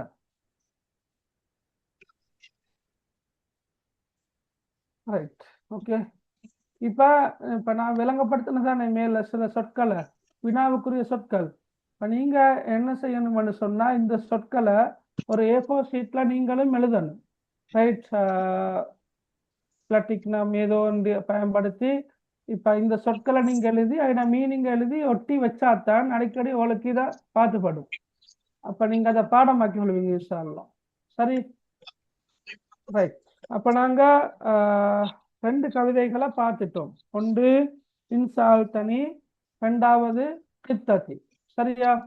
அப்ப இன்னும் அங்கே நாங்க பார்க்க வேண்டியது இப்ப சூரத்துல் ஃபீல படிச்சோம், சூரத்து குறைஷ படிக்கணும். ஏன்னா சூரத்து குறைஷ் இன்ஷா அல்லாஹ் நாங்க படிக்கணும். ரைட், அதே மாதிரி உரைநடை நாங்க இன்னும் பார்க்கல. இப்போ உங்களுக்கு கவிதையை லேசான கவிதை என்ற படியால தான் நாங்க அந்த கவிதையை முதலாவதாக பார்த்தோம். ரைட். அப்ப நாங்க இன்ஷால்லா அடுத்தடுத்த வகுப்புகளை நாங்க உரைநடைய பார்க்கறது இருக்கிறோம். சரியா? ரைட். நாங்க இப்ப சூரத்துல் ஃபீல பார்த்தாலும் கூட சூரத்துல் ஃபீல படிக்கிறது முன்னுக்கு நான் அல் குர்ஆனும் அரபிலக்கியமும் என்ற சம்பந்தமாக சில விஷயங்களை சொல்லி இருக்கணும். நான் என்ன சொல்ல கிடைக்கல. ரைட். அப்ப நான் சுருக்கமாக இன்னொரு 10-15 நிமிஷங்கள் இருக்கிறதால நான் சொல்லித்தாரேன். கொஞ்சம் கேட்டுக்கொண்டிருந்துட்டு போங்க. ரைட். எங்களுக்கு தெரியும் குர்ஆன் என்பது முஹம்மத் ஸல்லல்லாஹு அலைஹி வஸல்லம் அவர்களுக்கு அல்லாஹ்வால் வழங்கப்பட்ட ஒரு அற்புதம் தான் என்ன குர்ஆன். சரியா? இப்ப ரசூலுல்லாவுக்கு பல்வேறுபட்ட அற்புதங்கள் வழங்கப்பட்டிருந்தாலும் கூட ரசூலுல்லா குறைஷ் காபிர்களை நோக்கி சவால் விட்டது இந்த குர்ஆனை கொண்டுதான். எங்களுக்கு தெரியும் ரசூலுல்லா சந்திரனை பார்த்து சுட்டி காட்டியதும் அந்த சந்திரன் 2ஆக பிளந்தது என்றது எங்களுக்கு தெரியும். ஆனாலும் அது பௌதீக ரீதியான அற்புதம். சரியா? ரசூலுல்லாஹி ஸல்லல்லாஹு அலைஹி வஸல்லம் அப்படி செஞ்சிட்டு நீங்களும் இந்த மாதிரி சந்திரனை பிளந்து காட்டுங்கன்னு சொல்லல. ரைட். மாற்றமாக சவால் விட்டது எதனை கொண்டு என்று சொன்னால் குர்ஆனை கொண்டு மாத்திரம்தான் சவால் விட்டாங்க. ரைட். அப்ப ஒவ்வொரு நபிக்கும் வழங்கப்பட்ட முஅஜிசாத்துகள் இருக்கிறேன்னா, இப்ப மூசா நபிக்கு வழங்கப்பட்ட மூஜிசாத் இருக்குது, அசாத்தடி பாம்பாக மாறிய. ரைட். அதே போல ஈசா நபிக்கு வழங்கப்பட்ட மூஜிசாத் அற்புதங்கள் இருக்குது. ரைட். இப்ராஹிம் அலைஹிஸ்ஸலாம் அவர்களுக்கு வழங்கப்பட்ட அற்புதங்கள் இருக்குது. அதே போலதான் முஹம்மத் ஸல்லல்லாஹு அலைஹி வஸல்லம் அவர்களுக்கு வழங்கப்பட்ட அற்புதம் தான் என்ன? குர்ஆன். ரைட். இந்த குர்ஆன்ல பல்வேறுபட்ட அற்புத தன்மைகள் இருக்குது. பல்வேறுபட்ட அற்புதங்கள் இருக்குது. அதுல விசேடமான அற்புதம் தான் என்னென்றா இலக்கியம். இந்த குர்ஆன்ட இலக்கிய போக்கு. இப்போ உதாரணமா குர்ஆன் அறிவியல் அற்புதங்களை பத்தி நிறையவே பேசும். இப்ப 2 கடல்கள் ஒன்றோடொன்று சங்கமிக்காது, அது ஒரு அற்புதம். கைவிரல் அடையாளங்கள் ஒவ்வொருத்தருக்கும் வித்தியாசம் இருக்கிறன்றதும் குர்ஆன்ல சொல்லப்பட்டிருக்கிற விளங்கினா. பலா காதிரீனா அலா அன்னுசோவிய பனானா. ரைட். அப்ப கைவிரல் அடையாளங்கள் ஆளுக்கால் வித்தியாசம் என்ற அந்த விஷயம் குர்ஆன்ல சொல்லப்பட்டிருக்குது. ரைட். அதே போல மலைகளை முளைகளாக அல்லாஹு தாலா ஆக்கி வைத்துள்ளான். பூமியின் சமநிலையை பாதுகாப்பதற்காக வேண்டி அல்லாஹு தாலா மலைகளை முளைகளாக ஆக்கி வைத்துள்ளான் என்றது குர்ஆன்ல சொல்லப்பட்டிருக்குது. அலம் நஜ்அலில் அல வஜஅன் இப்படி வர வல்ஜிபால அவுதாதா. சரியா? வல்ஜிபால அவுதாதா. அலம் நஜ்அலில் அர்ல மிஹாதா வல்ஜிபால அவுதாதா. சரியா? அப்ப குர்ஆன்ல இவ்வாறாக பல்வேறுபட்ட அறிவியல் அற்புதங்கள் இருக்குது. ரைட். அதே மாதிரி எதிர்காலத்துல நடக்க இருக்கின்ற ஒன்றை எதிர்வு கூறுகின்ற அற்புதமும் குர்ஆனுக்கு இருக்கின்றது. சரியா? இவ்வாறு பல அற்புதங்கள் இருந்தாலும் இருக்கின்ற அதே நேரம் குர்ஆன்ட இலக்கிய சிறப்பும் அதுல ஒரு அற்புதம் தான். சரியா? இப்ப நாங்க ஏற்கனவே பார்த்தோம் தானே, ஜாஹிலியா கால மக்கள் என்ன செய்யறாங்க, அவங்களோட மொழிக்கு, அதாவது அரபு மொழிக்கு கூடுதலான முக்கியத்துவம் கொடுத்திருந்தாங்க. சரியா? மட்டுமல்லாமல் அவங்க நல்ல கவிஞர்களாக இருந்திருக்கிறாங்க. கவிதைக்கு முக்கியத்துவம் வழங்கப்பட்டது. கவிஞர்கள் உருவாகிறத விழா எடுத்து கொண்டாடுவாங்க. சரியா? நல்ல தரமான கவிதைகள் பொன்னெழுத்துக்களால் பொறிக்கப்பட்டு காபாவில் தொங்கவிடப்பட்டன என்று நாங்க பார்த்திருக்கிறோம். சரியா? அவங்க கவிதைகளை கொண்டே மற்ற கோத்திரத்தவர்களை ஏசுவார்கள், கவிதையால ஏசிக்கொள்வார்கள். விளங்கினா? அப்ப அவங்க அந்த அளவுக்கு இலக்கியத்துல நல்ல துறை சார்ந்தவர்களாக இருந்திருக்கிறாங்க. ரைட். இப்ப குர்ஆன் என்ன மொழியில அருளப்படுகின்றது? அரபு மொழியில தான் அருளப்படுகின்றது. எனவே அல்லாஹு தாலா குர்ஆனை கொண்டு சவால் விடுவதாக இருந்தால் அவர்களுடைய மொழியை, அவர்களுடைய இலக்கியத்தையும் மிஞ்சக்கூடிய அளவுக்கு தான் அதாவது குர்ஆன் மொழி காணப்பட வேண்டும். விளங்கினா? இப்ப அவர்கள் ஏற்கனவே தங்களோட மொழியில மிகவும் பாண்டித்யம் மிக்கவர்களாக இருக்கிறாங்க. அவங்களும் மொழியில கூடுதலாக ஈடுபாடு கொண்டவர்களாக இருக்கிறாங்க. இந்த சந்தர்ப்பத்துல அல்லாஹு தாலா குர்ஆனை இறக்குகின்ற போது குர்ஆனின் மொழி எப்படி இருக்கணும் என்று சொன்னால் அவர்களுடைய மொழியை மிஞ்சக்கூடியதாக இருக்க வேண்டும். விளங்கினா? அப்ப அந்த அடிப்படையில அந்த இலக்கியவாதிகளை, ஜாஹிலியா காலத்துல வாழ்ந்த இலக்கியவாதிகளை முறியடிக்கும் அளவுக்கு குர்ஆன் இலக்கியமும் சிறப்புற்று காணப்பட்டது. விளங்கினா? ரைட். எப்ப குர்ஆன் இந்த அரபிலக்கியவாதிகளை நோக்கி மூன்று கட்டங்கள்ல சவால் முன்வைக்குது. 7 மண்டா குர்ஆனை போல ஒன்று உருவாக்கி காட்டுங்கன்னு 3 கட்டங்களாக சொல்லுது. அதுல 6வது கட்டம் என்னன்னு சொன்னா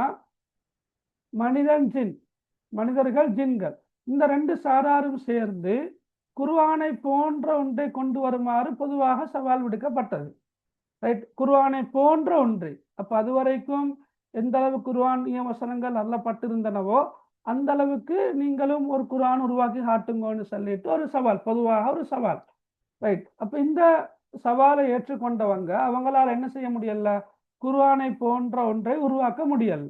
சரியா, இது குர்ஆன் வசனங்கள் புக்ல இருக்குது, நீங்க பார்த்து கொள்ளுங்க. சரியா, ரைட். இப்ப 2வது கட்டம் என்னன்னு கேட்டா, சரி உங்களுக்கு ஏலத்தானே, உங்களுக்கு குர்ஆனை போன்ற ஒன்றை கொண்டு வர முடியல, உருவாக்க முடியல. அப்படியாக இருந்தால் 2வது கட்டமா குர்ஆன் கொஞ்சம் இறங்கி வருது. ரைட், 10 சூறாக்களையாவது 10 அத்தியாயங்களையாவது உருவாக்கி காட்டுங்களே என்று சொல்லி 2வது கட்டமாக குர்ஆன் கொஞ்சம் இறங்கி வருது. ரைட், அப்ப அந்த சவாலையும் ஏற்றுக்கொண்ட அவங்களால குர்ஆனை போன்ற 10 சூறாக்களையும் உருவாக்க முடியல. குர்ஆன்ல காணப்படுகின்ற ஒரு அத்தியாயத்தை போன்று 10 அத்தியாயங்களை உருவாக்க முடியவில்லை.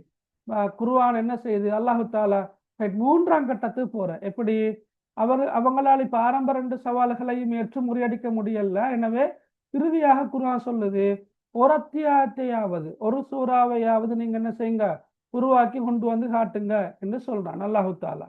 ரைட், ஆனாலும் அவர்களால என்ன செய்ய முடியல, ஒவ்வொரு அத்தியாயத்தையேனும் உருவாக்க முடியல. ட்ரை பண்ணினாங்க தான், சொல்லி பார்த்தாங்க, ஏதேதோ சொல்லி பார்த்தாங்க. ஆனா குர்ஆனில் இருக்கின்ற அந்த சூறாக்களை போன்று அவர்கள் உருவாக்குகின்ற அந்த சூறாக்கள் காணப்படவில்லை. சரியா, ரைட். அப்ப காணப்படவில்லை, அப்ப அவர்கள் தோல்வி அடைந்தார்கள். எனவே குர்ஆன் இன்று வரைக்கும் ஒரு அந்த அற்புதமாக காணப்படுகின்றது. மொழி ரீதியாக, இலக்கிய ரீதியாக இன்று வரைக்கும் குர்ஆன் அற்புதமாக காணப்படுகின்றது. அந்த குர்ஆனுடைய இலக்கிய நயம் எந்த அளவுக்கு இனிமையானதாக ரசனை மிக்கதாக காணப்பட்டது என்று சொன்னா, இஸ்லாத்தை அந்த காலத்துல மிகவும் பகிரங்கமாக எதிர்த்த இஸ்லாத்தின் எதிரிகள் கூட நபி ஸல்லல்லாஹு அலைஹி வஸல்லம் அவங்க குர்ஆன் ஓதக்குள்ள என்ன செஞ்சாங்க, மறைந்திருந்து செவிமடுத்தாங்க. அவங்க குர்ஆனிய வசனங்கள் ஓதப்படுகின்ற போது சஜதாவுடைய வசனங்கள் ஓதப்பட்டால் அவர்களை அறியாமலேயே என்ன செய்வார்கள், சஜதா செய்வார்கள். விளங்கினா உங்களுக்கு? அப்ப அந்த அளவுக்கு அல் குர்ஆனிய வசனங்கள் அற்புதமான ஓசைனத்தை கொண்டிருந்தது. அதே போல வசன ஒழுங்கும் அற்புதமான முறையில கோர்வை செய்யப்பட்டிருக்கிறது. ரைட், அதே நேரம் நீங்க பாருங்க, குர்ஆனை பத்தி இஸ்லாத்தை, சரியா, நபி ஸல்லல்லாஹு அலைஹி வஸல்லம் அவர்களை வன்மையாக எதிர்த்த குறைஷ் காபிர்கள் குர்ஆனை பத்தி புகழ்ந்து பேசிக்கிறாங்க. ரைட், உதாரணமாக வலீத் இப்னு முகீரா, ரைட், அவன் ஒரு காபிர் இல்லையா, அவன் ஒரு காபிராக இருந்தவன். அவன் குர்ஆனை பத்தி சொல்ல கொள்ள அவன் எப்படி சொல்றான், இறைவன் மீது ஆணையாக. ஏன்னா அந்த குர்ஆனிய வசனங்கள் அவங்களோட உள்ளத்தை என்ன செஞ்சுக்குது, ஆட்டமுறை செய்தன. ரைட், அப்ப அவங்க அறியாமலேயே குர்ஆனை பத்தி புகழ்ந்தே சொல்லிக்கிறாங்க. உங்களில் என்னை விட திறமையாக கவிதை பாடக்கூடியவர் யாரும் இல்லை. யாரு சொல்றது, வலீத் இப்னு முகீரா. இறைவன் மீது ஆணையாக அவர் கூறுவது இதில் எதனையும் ஒத்ததல்ல. அவர் கூறும் வார்த்தை இனிமையானது, இதமானது, அதன் மேல் பகுதி கனி தரக்கூடியது, கீழ்ப்பகுதி பசுமையானது, அது அனைத்தையும் மிகைக்கும், அதை எதுவும் மிகைக்க முடியாது, அதற்கு கீழ் உள்ளது அது தகர்த்து விடும் என்று யாரு சொல்லிக்கிறார், வலீத் இப்னு முகீரா சொல்லிக்கிறார். அதே போலதான் இன்னும் ஒரு ஆள் உத்பத் இப்னு ரபியா, அவனும் வந்து குர்ஆனை பத்தி சொல்லக்கொள்ள என்ன சொல்றான், அல்லாஹ்வின் மீது ஆணையாக முஹம்மதிடமிருந்து நான் ஒரு வார்த்தையை கேட்டேன், அது போன்றதொன்றை இதற்கு முன் நான் எங்குமே கேட்டதில்லை, அது சூனியமும் அல்ல, கவிதையும் அல்ல, சோதிடமும் அல்ல, நிச்சயமாக நான் செவிமடுத்த அவ்வார்த்தைக்கு மகத்தான ஒரு செய்தி இருக்கிறது என்று அவனே சொல்றான். சரியா, ரைட். அப்ப வலீத் இப்னு முகீராவும் சரி, உத்பத் இப்னு ரபியாவும் சரி, அவங்களும் கூட நல்ல கவிஞர்களாகத்தான் இருந்திருக்கிறாங்க. அப்ப அவங்க பகிரங்கமாகவே இஸ்லாத்தை எதிர்த்தாலும், ரசூலுல்லாஹ்வை எதிர்த்தாலும், சஹாபாக்கள் எதிர்த்தாலும், அவங்க இந்த குர்ஆனிய வசனங்களுக்கு முன்னால அவங்க எதனையோ உணர்ந்தார்கள். ஆனா அவங்களோட இந்த பிடிவாதம், அவங்களோட பெருமை தான் அவங்கள தடுத்துச்சு, என்ன, இஸ்லாத்தை ஏற்பதை விட்டும் அவங்களே தடுத்தது. மாற்றமாக இந்த குர்ஆனை பத்தி அவங்களோட வாயாலேயே புகழ்ந்து பேசிக்கிறாங்க.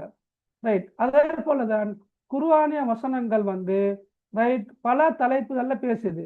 சட்டம் என்றும், வரலாறு என்றும், உபதேசங்கள் என்றும், ஆதாரங்களை முன்வைத்தல் என்றும், எச்சரிக்கை விடுக்கிற, சுபசோபனம் சொல்ற, அதான் நரகத்தை பத்தி எச்சரிக்கை சொல்றேன், நரகத்தை விட்டும் எச்சரிக்கை விடுக்கிறது, சிவனத்தை கொண்டு சுபசோபனம் சொல்றது என்று பல தலைப்புகளுக்குள்ளால பல விஷயங்களை பத்தி பேசியிருந்தாலும் குர்ஆனுடைய வசன அமைப்பு, அதோட வசன ஒழுங்கு, அதுல எந்த விதமான மாற்றமும் இல்லாமல் இருக்கிறதும் வந்து குர்ஆன்ட இன்னும் ஒரு அற்புதம். விளங்கினா? அப்ப அதெல்லாத்தையும் வச்சு எழுதலாம். அதே போல கால வேறுபாடின்றி, பிரதேச வேறுபாடின்றி, அறிஞர்கள் பாமரர்கள் என்ற வேறுபாடின்றி எல்லா தரப்பினரையும் கவரும் வண்ணம் அதன் மொழிநடை காணப்படுகின்றது. இப்ப நாங்க படிச்சுக்கிறோம் 1400 வருடங்கள், கிட்டத்தட்ட 6450 வருடங்கள் குர்ஆன் இறக்கப்பட்டு, சரியா, கிட்டத்தட்ட அன்னளவாக. அப்ப பல்லாயிரம் வருடங்களை தாண்டியும் கூட இன்றும் கூட குர்ஆனை மிக அழகா ஓதுறவங்க இருக்கிறாங்க, அதை கேட்கிறவங்க இருக்கிறாங்க, அதை அழகா ஓதுறதுக்கு பயிற்சி எடுக்கிறவங்க இருக்கிறாங்க, பயிற்சி கொடுக்கிறவங்க இருக்கிறாங்க. அப்ப நாங்கெல்லாம் அஜமிகள், அரபிகளும் அல்ல, ஆனாலும் நாங்க என்ன செய்யறோம், குர்ஆன் அழகா ஓதுறோம். விளங்கினாங்களுக்கு? அப்ப உலகத்துல இப்ப ஹயாத்தோடு இருக்கிற, உயிரோடு இருக்கிற கோடிக்கணக்கான மக்கள் ஒவ்வொரு நாளும் குர்ஆன் ஓதிக்கொண்டுதான் நிற்கிறாங்க, குர்ஆனை பாடமாக்குறாங்க. அதை கண் பார்வை உள்ளவர்கள் மட்டுமல்ல, கண் பார்வையற்றவ சிறுவர்களும் குர்ஆனை பாடமாக்குறாங்க.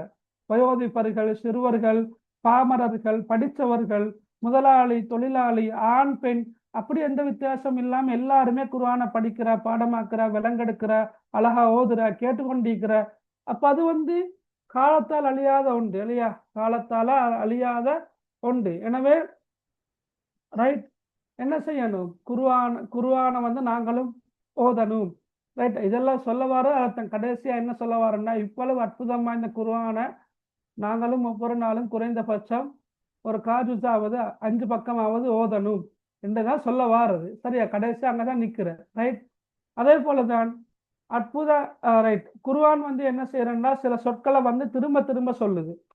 இப்ப நீங்க பாருங்க, சூரத்து ரஹ்மான் பாடமைக்கும் அல்லது நீங்க கேட்டு இருப்பீங்க, அதுல ஃபபிஐஇ ஆலாஇ ரப்பிக்குமா துகதிபான் என்பது கிட்டத்தட்ட 20க்கும் மேற்பட்ட முறைகள்ல வருது. ஆனாலும் இப்ப நாங்க ஒரு புத்தகம் படிக்கல, ஒரே விஷயம் திரும்ப திரும்ப வந்தா சலிப்பை ஏற்படுத்தும். அப்படித்தானே? நாங்க படிக்கிற கதை புத்தகமாக இருக்கலாம், ஸ்கூல்ல படிக்கிற பாட புத்தகமாக இருக்கலாம், ஒரே விஷயம் திரும்ப வரக்குள்ள இது ஏற்கனவே படிச்சது தானே, இது ஏற்கனவே நாங்க பார்த்தது தானே, ஏன் திரும்ப திரும்ப போட்டிக்கிறாங்க என்று சொல்லி ஒரு வகையான சலிப்பு, சோர்வு எல்லாம் வரும். ஆனா சூரத்து ரஹ்மான் இல்லையா, அதுல ஃபபிஐஇ ஆலாஇ ரப்பிக்குமா துகதிபான் என்ற சொல் வந்து பல தடவைகள் வருது.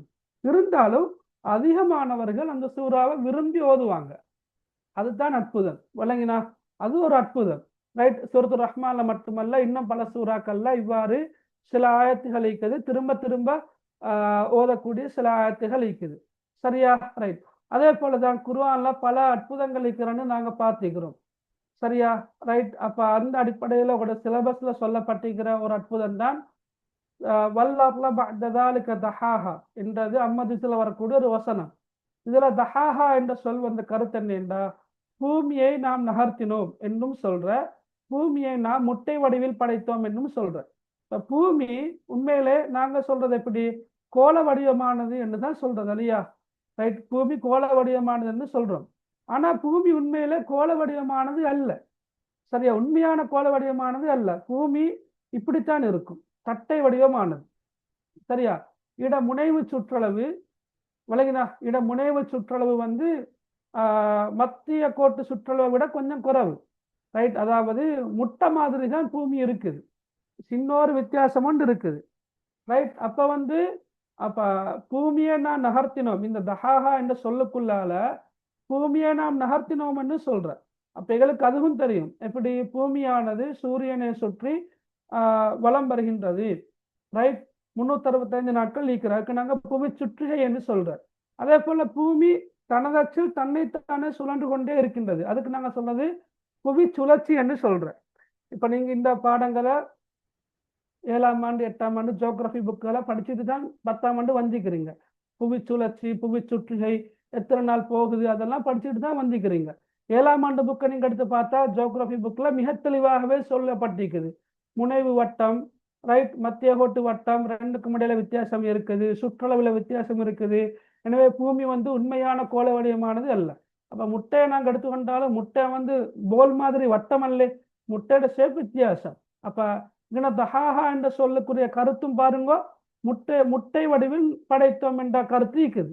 அப்ப இந்த ஒரு சொல்லுக்குள்ளால எவ்வளவு பெரிய ஒரு அறிவியல் அற்புதம்னு சொல்லப்பட்டிருக்கிற, ரைட். பூமியை நான் நகர்த்தினோம், முட்டை வடிவில் படைத்தோம் என்ன, அந்த ரெண்டு சொல்லுமே தற்போது மிகவும் விஞ்ஞானம் நிரூபித்திருக்கின்ற மிக உண்மையான விஷயங்கள். அப்ப அந்த ஒரு சொல் ஆனா அது வந்து பல ஆழமான கருத்துக்களை தரக்கூடியதாக உள்ளது. சரியா? ரைட், ஓகே, சரி. அப்ப இந்த விஷயங்களைத்தான் நான் இப்ப சொன்னேன். அல் குர்ஆனும் அரபிலக்கியம் என்ற பகுதியில் ஒரு அறிமுகம் தான் இது. இதோட சேர்த்து இன்னொரு பகுதி ஒன்று இருக்குது, மக்கி மதனி சூறாக்களோட வரையறைகள், சிறப்பம்சங்கள். இன்ஷா அல்லாஹ் நாங்கள் அடுத்தடுத்த வகுப்புகள் அதையும் நாங்கள் இன்ஷா அல்லாஹ் பார்ப்போம். சரி, ரைட், ஓகே. இப்போ அதுல யாரோ கேட்டிருந்த இதுல வார 3 கதைகளையும் அரபிக்ல மெமரிஸ் பண்ண வேணுமான்னு கேட்டுக்கிறேன். இல்லை, அப்படி கதைகளையும் பாடமாக்க தேவையில்லை. ஆனா கதைகள்ல வரக்கூடிய சொற்களோட பொருளை தெரிந்திருக்க வேண்டும். சரியா? மற்றபடி கதையை நீங்க பாடமாக்கணும் என்ற எந்த அவசியமும் இல்லை. ஹைர், உங்களுக்கு வேற எதுவும் டவுட்டுகள் இருக்கிறண்டா கேட்கலாம். இருக்குதா ஏதாவது?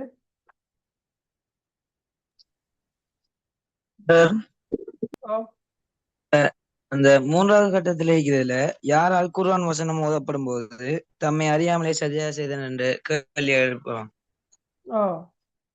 இல்ல, அப்படி கேள்வி கேட்டு வராது. அவங்க அந்த பாயிண்ட் தான் உங்களுக்கு தேவைப்படுறது. அதாவது அதுவும் உங்களுக்கு எக்ஸாம் பேப்பர்ல நீங்க எழுதுறதா இருந்தால் சிறு குறிப்புல தான் தேவைப்படும். அவங்க இப்ப குறைஷ் காபிர்கள் வந்து குர்ஆனிய வசனங்கள் ஓதப்படுகின்ற போது அவங்கள அறியாம சஜதா வசனங்கள் வந்தா என்ன செய்யணும்? நாங்க சஜதா செய்யணும். ஏன்னா அப்ப நாங்க சஜதா செய்யற மாதிரி இப்ப அவங்களும் வந்து என்ன செஞ்சாங்க? அவங்கள அறியாமலேயே சஜதா செஞ்சாங்க. ஏன்னா அவங்களுக்கு அரபு தெரியும். அப்ப ஃபஸ்ஜுது லில்லாஹி வஅபுது, நீங்க அல்லாஹ்வுக்காக சஜதா செய்யுங்க என்ன அந்த வசனம் வந்தா மெய் மறந்து கேட்டு கொண்டிருக்கிறவங்க என்ன செய்வாங்க? அப்படியே சுஜூது செஞ்சிடுவாங்க. அதைத்தான் என்ன சொல்றது. சரியா?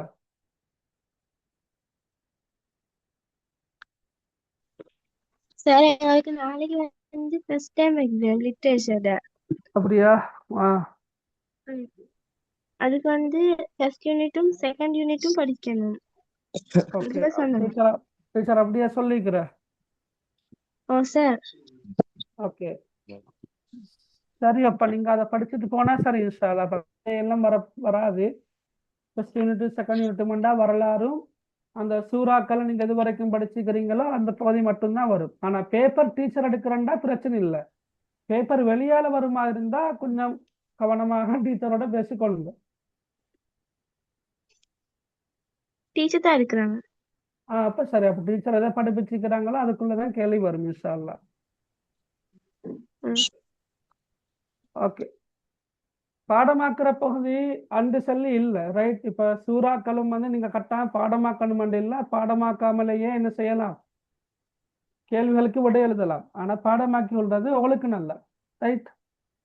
ஹதீஸும் அப்படித்தான், பாடமாக்கணும் இல்லை, ரைட். சந்தர்ப்ப துவாக்களும் கூட பார்ட் 1ல வந்து சின்ன சின்ன சந்தர்ப்ப துவாக்கத்தான் வர. ஆனா 30 துவாக்களையும் நீங்க பாடமாக்கினா உங்களுக்கு அது நல்ல, ரைட். கவிதையோட நேம் வந்து பேப்பர்ல வாரில்லை. சரியா? கவிதையோட நேம் வந்து பேப்பர்ல வாரில்லை, கவிதையில வரும், கவிதைக்குள்ள இருக்கும். அதை நான் சொன்னேன், ஹைலைட் பண்ணி படிங்கண்டு. அப்ப நீங்க அதை வச்சு விட எழுதலாம். உண்வானன் தலைப்பு கேட்டா விட எழுதலாம் இன்ஷா அல்லாஹ். ஹைரன். அப்ப இன்ஷா அல்லாஹ் நாங்க அடுத்த வகுப்புல சந்திப்போம். நீங்க பரீட்சை எழுத இருக்கின்ற மாணவர்களாக இருந்தா அவரோட பரீட்சை இலவாக அமையணும்னு நாங்க துவா செஞ்சு கொள்றோம். நல்லா நிதானமாக பரீட்சை எழுதுங்க இன்ஷா அல்லாஹ். நல்ல கூடுதலான புள்ளிகளையும் நீங்க இன்ஷா அல்லாஹ் எடுக்க பாருங்க. خير. اوكي. سبحانك اللهم بحمدك اشهد ان لا اله الا انت استغفرك واتوب اليك. السلام عليكم ورحمة الله وبركاته.